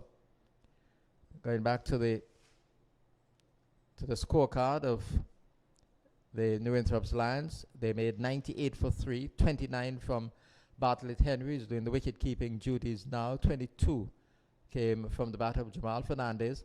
Here is Marcus Francis, and he drives and misses. Wills outside the line of the off stump. The ball just moving a little bit further away. And Was it a signal? Yes, so signal of wide, yes. I thought that was inside the line. Umpire Fitzroy Hastings signaling wide. And so it's now 20 for no wicket. And the bowling for Rising Sun Spartans, 1 for 19 from 2 overs, Stanley Simon. Marcus Francis is in, and it's outside the line of the off stump. Similar delivery, this time not called wide, not called by umpire Hastings. A batsman playing and missing, taken by Bartlett. Kadeem Phillip was expensive, 2 overs for 25 runs. Isaiah Burney was economical and penetrative as well, 2 for 11 from his quota. Ozen Williams, none for 20 from 2. Tassilo Allen, 1 over for 12 runs. Ball is driven hard into the offside. It will be stopped by the fielder. Tumbling save being made, and they come back for the second. The man at the long off having to sprint away to his right to cut that one off. And they got a couple of runs for it. 22 for no wicket in the third. And the other bowler used, Hodge, had 1 over for 10 runs. So 98 coming from the 10 overs bowled to Newman Chops Lions. Here is he driving and missing outside the line of the off stump. A cross-batted shot. It wasn't far from the line of that off stump. And taken by wicketkeeper Bartlett Henry. So Dylan Wills has shown a strong inclination to play through the onside.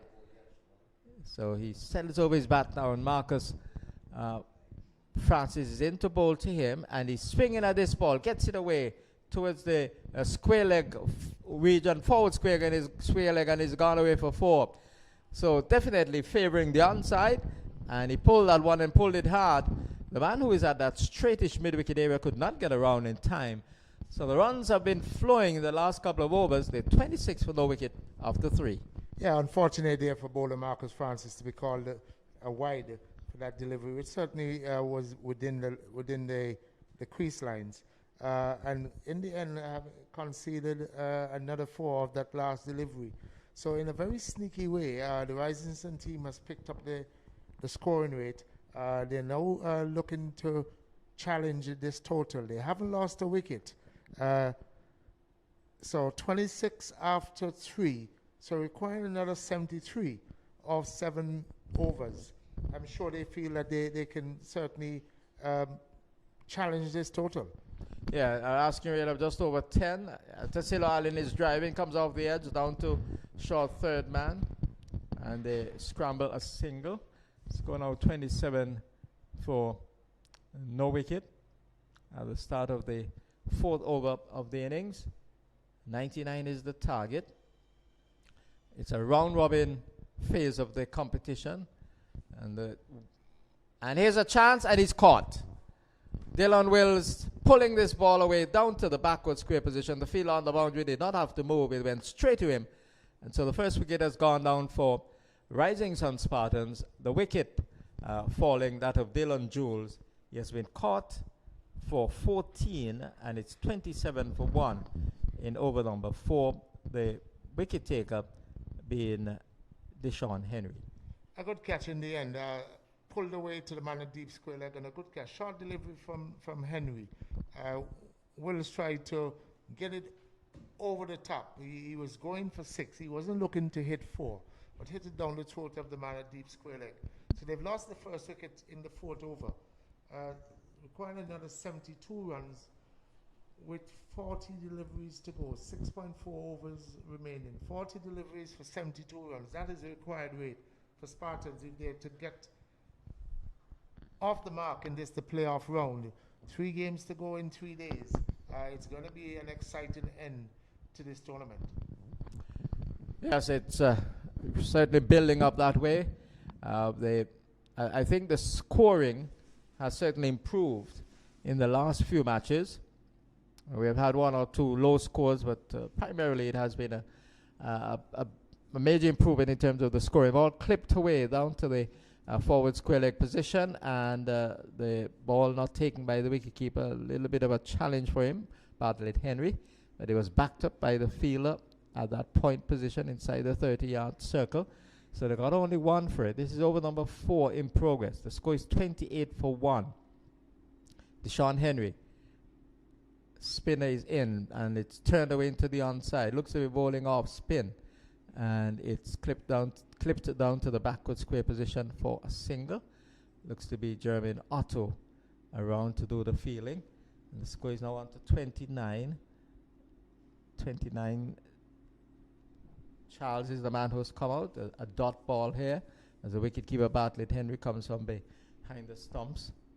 So it has been a good over for the Winthrop Lions so far. A wicket, and certainly the boundary's not coming. The ball hit in the air. The bowler runs back and takes it.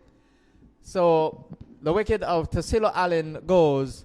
There was Deshaun Henry up to the right hand, and he went for a hit, looking to hit it over the long on area, not being able to get a hold of it.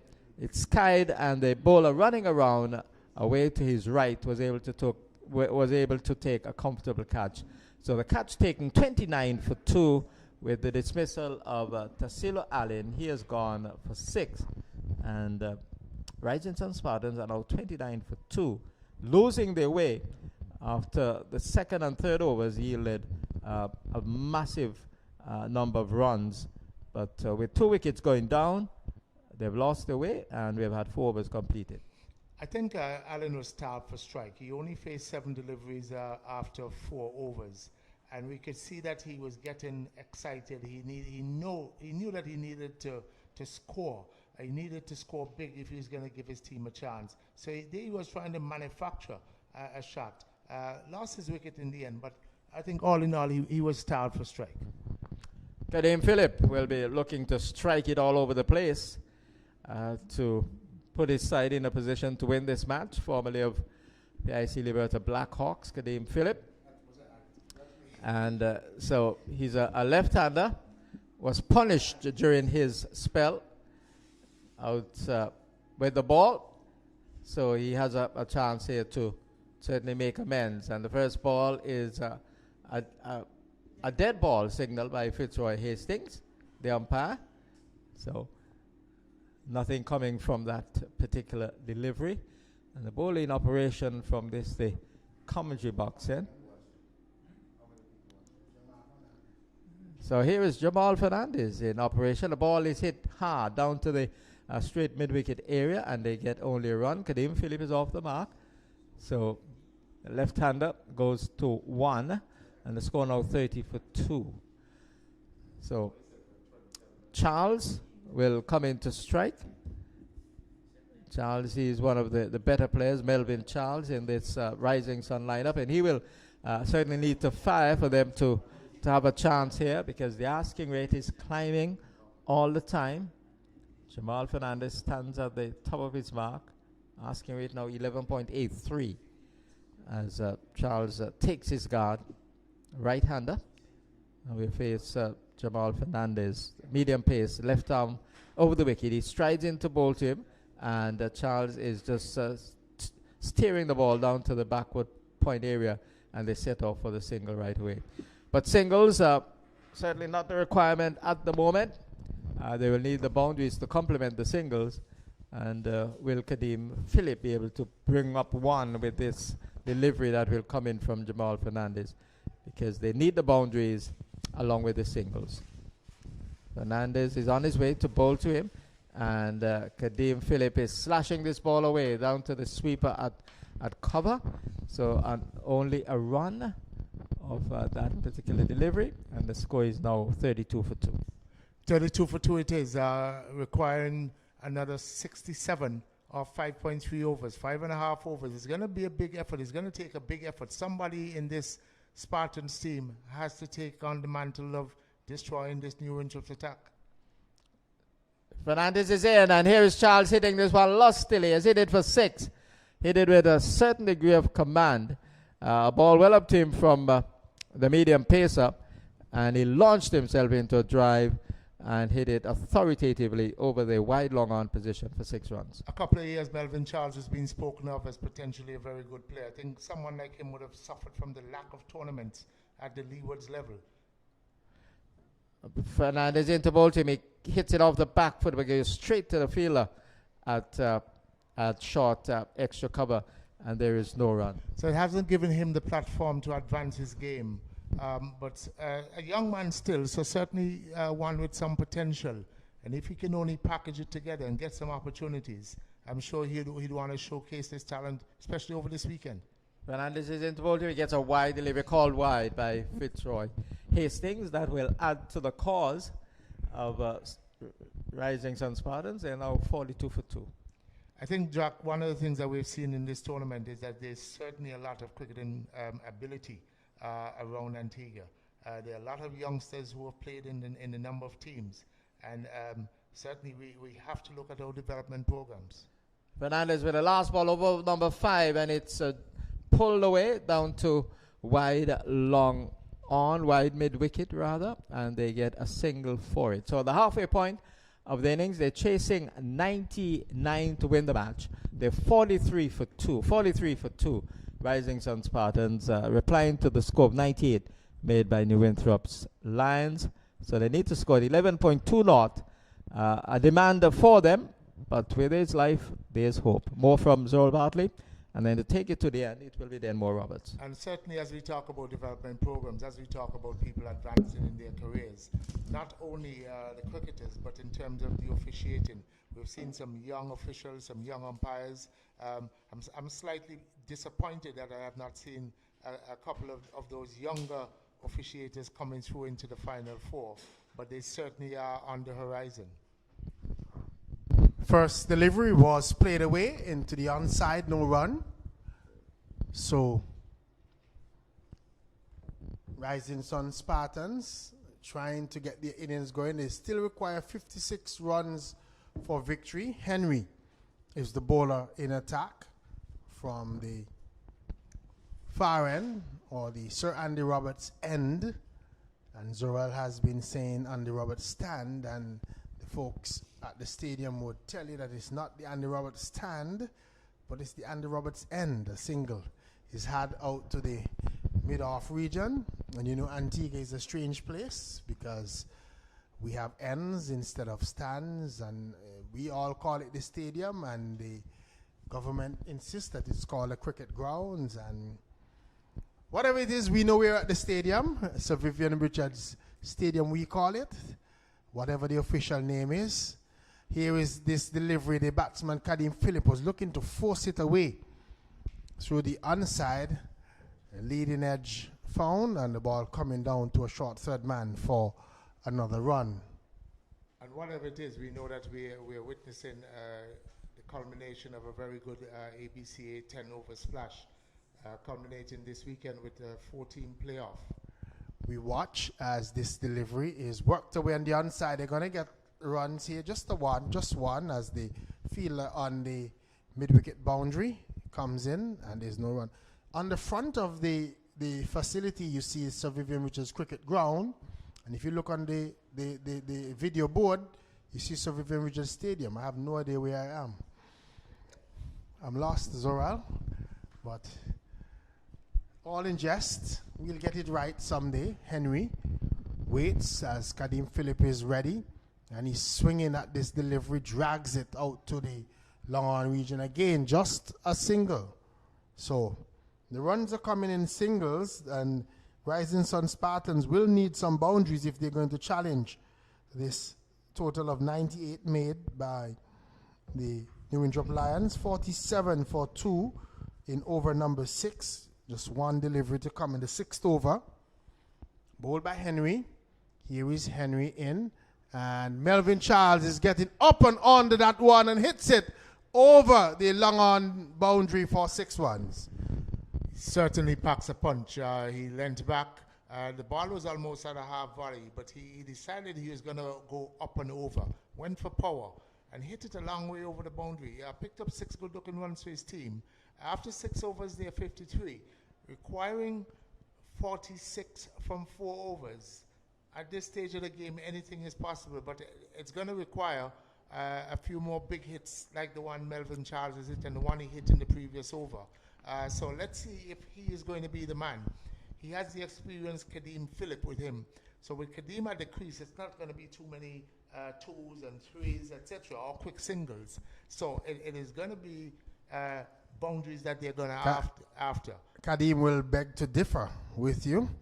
Kadim considers himself an athlete, and he would tell you that he's very quick over the ground. So we'll see. He spent a lot of time running around with Jimbo Conway. Here is this delivery, and he's swinging this one hard, but straight to the fielder, who's posted at straightish mid-wicket. So just a single. Again, another young, exciting talent, young Cornelius, bowling right arm leg spin. Certainly needs to be encouraged, needs to get opportunities to advance the craft and to keep on practicing. It wouldn't have happened just playing in Antigua alone or against Antigua players only. So this delivery is bowling to Charles, and Charles gets it out to the long on region. Kadim Phillip was scrambling back. I don't know, he was motoring down the track, held his brakes, turned around, and got back into his crease. He's trying to prove you right.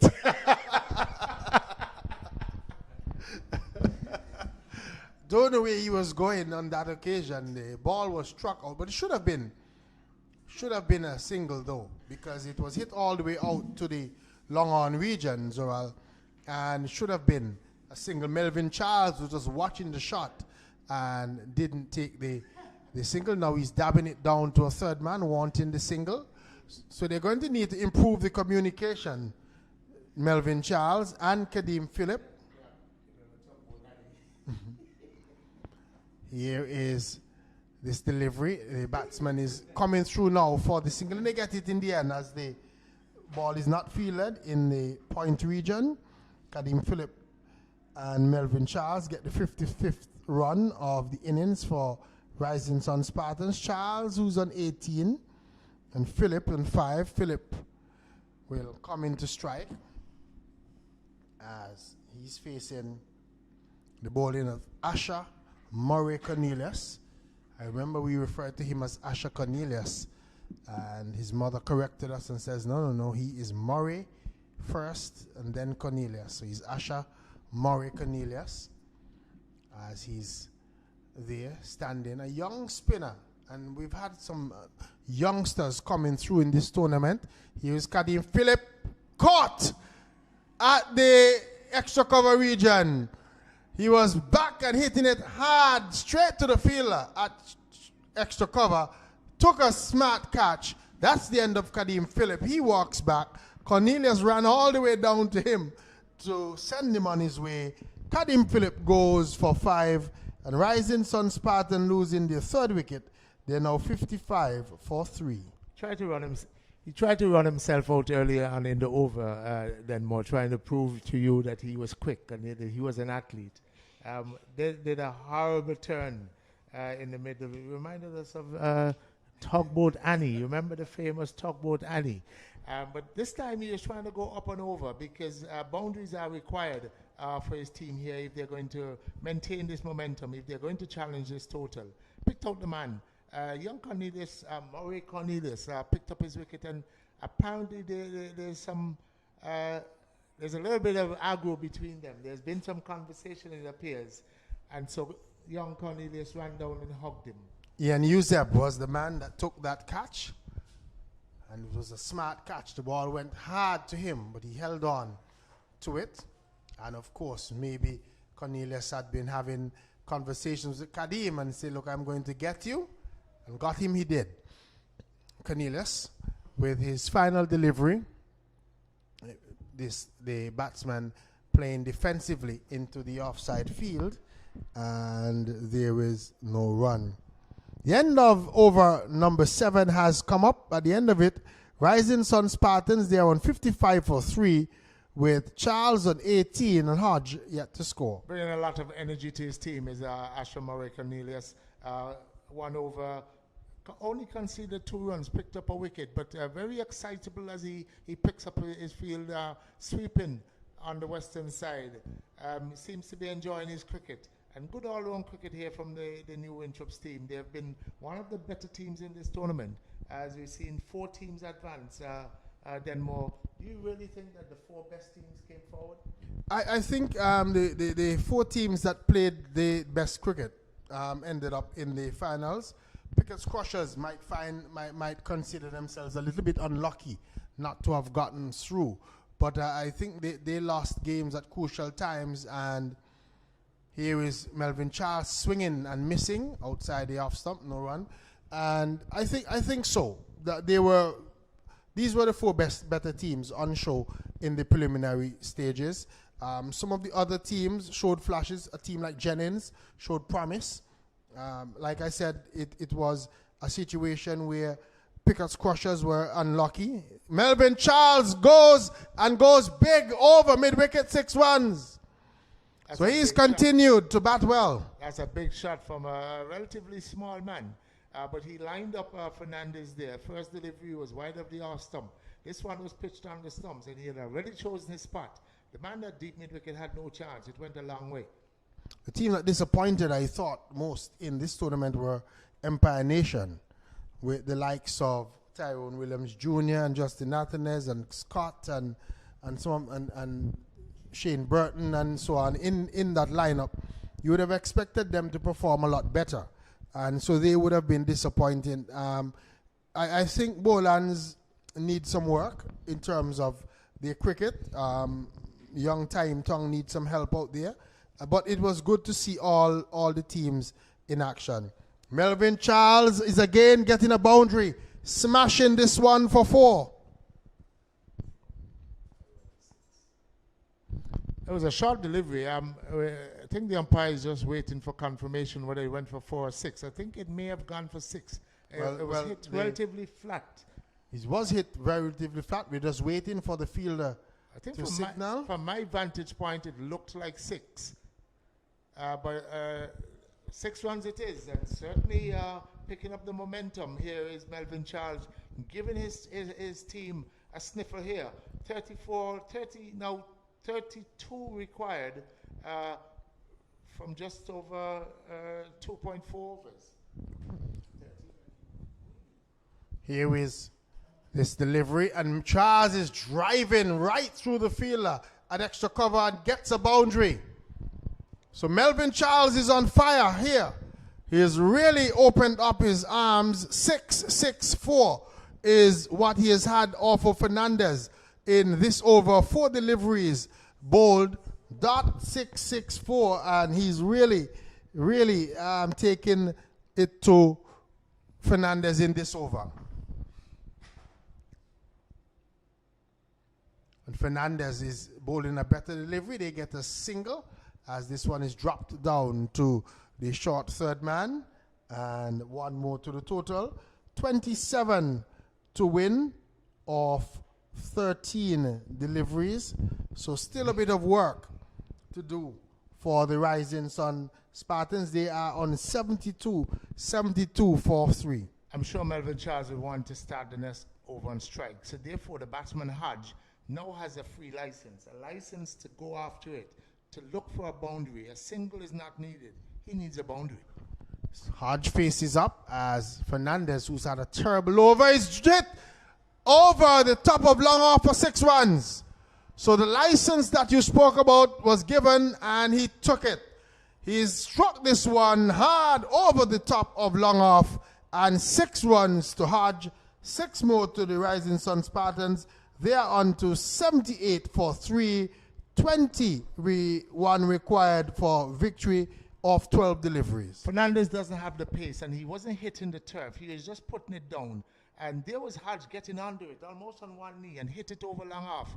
A big hit for 6. Certainly has brought the Rising Sun Spartans back into this game. 21 required off 12 deliveries. Melvin Charles will be facing, he has the wind going across him, so his favored onside. If he was to get anything that he can pick up into the onside, I'm sure he's going to be looking for 6s. This game has come alive. It has come alive, and it's going to be Nino Henry who's going to bowl the 9th over of the innings. And ever there was a pressure over, this is it for Nino Henry. And Charles is hitting this one over the fielder at short extra cover. They're coming back and they get 2 in the end. Hodge pushing Charles to rush back for that second run as the fielder in the long off position having to do some work around to his left to field, and they're able to come back for 2-18 off 11. He kept his shape and hit that one over the 19. over the offside, over extra cover. 19 off 11. Here is Nino Henry in, and this delivery is hit hard by Melvin Charles, who's just lifting his head and looking to strike it. The ball going to the fielder at long off, and they only get a run.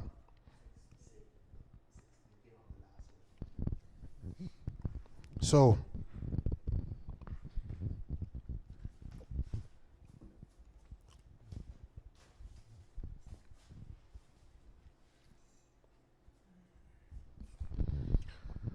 Nino Henry will continue. And here is this delivery hit straight back over the top of Nino Henry. It was tugged back over his head into the boundary for 4. It was a short delivery, and tugging it back over his head was Hodge, hitting it into the long off boundary for 4. 85 for 3. The total has gone on to 14 runs to get off 9 deliveries. And bearing in mind that this tournament has the rule with a count back. New Winthrop's scored 16 off the 10th over, and the 10th over is used for the countback. So from where we are requiring 14 runs, a countback is not going to be in favor of Rising Sun at this stage. So they have to go on to win. Rising Sun needs to go on to win. Here is Nino Henry changing his angle and having success as this one beats Melvin Charles, who was looking to go for glory. Missed it outside. As a matter of fact, it was Hodge, Dario Hodge, who was trying to hit that one, and Nino Henry bowling a dot ball, a pressure dot ball. So 2 deliveries to go in over number 9, being bowled by Nino Henry. 14 runs required for victory. 8 deliveries to go. Here is Henry in, and Hodges getting this one down to backward of square just for a single. Nino Henry will be happy with that. 13 runs to get off 7 deliveries.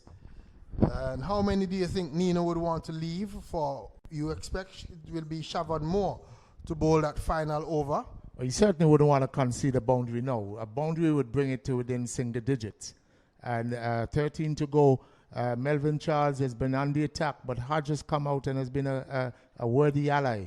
Here is Nino Henry with the final delivery, and he's beaten outside the line of the off stump by a good delivery. Touchdown and beat Melvin Charles for pace to end over number 9. 13 for victory in the final over for Rising Sun Spartans, and it's still game on. A good comeback there from Nino Henry. Only conceded 9 in that over.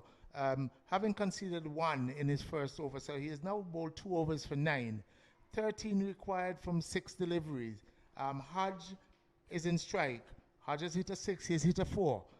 Appears to be strong down the ground. He's certainly going to go after it. It's going to be Shavon Moore. I think it's going to be Shavon Moore. He went for 14 off his first over.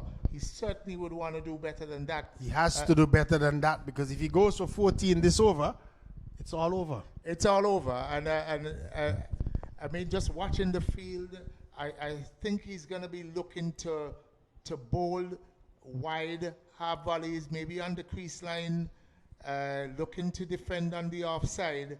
That could be a challenge. It could be a challenge because the man at point is the only man saving a single on that side, and there's a man at third man, so that backward point area is open. Here is Hodge and a wide delivery to start the over. Not the kind of start that he would want. A wide delivery. So 9 runs required from 5 deliveries. The pressure is certainly on Moore. He hasn't had a good evening, had a bad first over. Doesn't have a lot to defend. He has to dig deep. He's an experienced player, has played at the national level. He's up against a young gun in Dario Hodge. He's now opted to go around the wicket, which means he's going to be looking to angle that ball across the batsman. He needs protection. He needs protection at backward point. I was going to say that they needed to make a change in the field. Here is he in, and this delivery is hit back over his head for 4 by Hodge. Pitched up to Hodge, and Hodge went through with the shot and hit it hard back over the top of Siobhan Moore for 4. 94 for 3.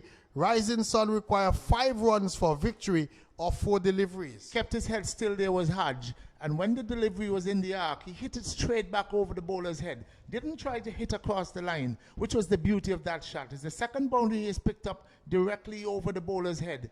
A strong, powerful player, Hodge. He has come in and he has certainly added to the momentum that was started by Melville Charles. Rising Sun Spartans in the ascendancy. 5 to win with 4 deliveries to go. So, 5 runs for victory. Here is Moore in once more. And this delivery, the batsman is hitting it in the air. There's a fielder settling under it, and he takes the catch. So Hodge goes, looking to go for glory. Hodge hitting it high in the air, and Nino Henry backing up with the lights in his eyes, but he held on to the catch. Hodge has to go. He's going across Nino Henry to have a word with Siobhan Moore. 5 required from 3 deliveries. Back of a length delivery, and he is still trying to hit it straight. If he had been a bit more astute, he would have realized that gap that we spoke about at backward point, that was a short delivery angling across him. He could have gone over the head of the man at backward point. He could have played an orthodox cut shot and even beat the man at backward point, and that certainly would have been 4 runs. So a slight misjudgment on the part there of Hodge. Certainly has given his team a chance, but in the end, looking to go for glory without maybe realizing the angles and looking at the adjustments and picking a better gap. So Captain Stanley Smith has brought a message out. Stanley Simon, he's brought a message out. Baltimore has come to the crease. Melvin Charles has 3 deliveries, looking for 5 runs to get Spartans off to a win in this playoff series. Certainly. Rising Sun Spartan needing 5 runs for victory. Siobhan Moore still under pressure. Has to come up with a dot ball somehow. Here is Moore in, and Charles is swinging and missing outside the line of the off stump. Flirting with that wide line there was Siobhan Moore. But the ball beating Melvin Charles into the gloves of Bartlett Henry. And so 2 deliveries to come, still 5 runs to get. Again, looking to go down the ground and a back of a length. Again, that backward point is where the vacancy is. That is where the gap is. But Melville Charles looking for power, looking to go down the ground. Let's see what happens with the remaining 4 2 to deliveries. tie, 5 to win. Here is Moore in to bowl to Melvin Charles, and he gets a Yorker length delivery. Digs it out, goes for 1, coming back for 2, and he gets it in the end. So 2 runs to the Rising Sun team, 3 runs for victory. And remember, if they get 2 to tie, they are not going to win on the count back rule. Certainly they're not going to. And this is where the discussion had come up, Zoral, before about the count back rule, because they wanted 14 in the final over. And so the count back rule would work against them purely on the fact of the amount that they needed for victory. It is, but it's the rule of the tournament, and it has played out. The Pickett's team, they got knocked out having lost 2 games. Final over. Here is the final delivery, and Charles is hitting it back and not scoring, and Rising Sun Spartan loses. The win goes to the New Winthrop Lions, winning this match by the skin of their teeth by 2 runs. Rising Sun Spartans ending on 96 for 5 after 10 overs. Melvin Charles ending on 40. Kaif Baltimore didn't face, and Rising Sun Spartans falling short. Falling short they did. Certainly after 2 deliveries, they had advanced in this game. Needing 13, needing 14, they had a wide which counted for 4. Then a 4. Siobhan Moore changed his line and his length, and he started to go back of a length. I think the batsmanship let down the Rising Sun team at the end. Hodge did not realize that with that change, he still tried to go down straight. Same thing when Melville Charles came into strike, and the gap was at backward point. We kept on saying it, but no one went for the cut shot. In the end, they lost by 3 runs. Lost by 2 runs. Unfortunate for Spartans. I think they gave themselves a good chance. I think in the end, the experience of Siobhan Moore and Nino Henry, the captain, paid off for the New Winthrop's team. They have won this game. They have games again tomorrow and Sunday. It's a playoff, 14 playoff. It's a round robin situation. There's all to play for. New Winthrop's will be glad to have packed the points for this evening. Likewise did the Liberta Blackhawks. But again, everyone comes back tomorrow, and let's see. This tournament is certainly heading for a good finale. So Wills made 14, Allen 6, Melvin Charles was cotton bowl in the end of for 40, Kadeem Phillip made 5, Hodge got 15, Baltimore was left not out on not, 16 extras, Rising Sun Spartan getting to 96 for 5, Nino Henry 2 overs for 9 runs, Siobhan Moore 1.5 overs, 24 runs, 1 wicket, Francis 1 over for 11, Henry 2 overs for 13, Fernandez 2 overs for 37 runs. He was really roughed up by the Rising Sun Spartans batsmen. Asha Murray Cornelius 1 over, 2 runs, 1 wicket. So Rising Sun Spartans falling short by 2 runs, and the New Winthrop Lions making 98 in their turn at the crease. They made 98 for 3, and Rising Sun Spartans ending on 96 for 5. Tomorrow, we're going to have the PIC Insurance Liberta Blackhawks versus Rising Sun Spartans, followed by the New Winthrop Lions versus the Bethesda Golden Eagles.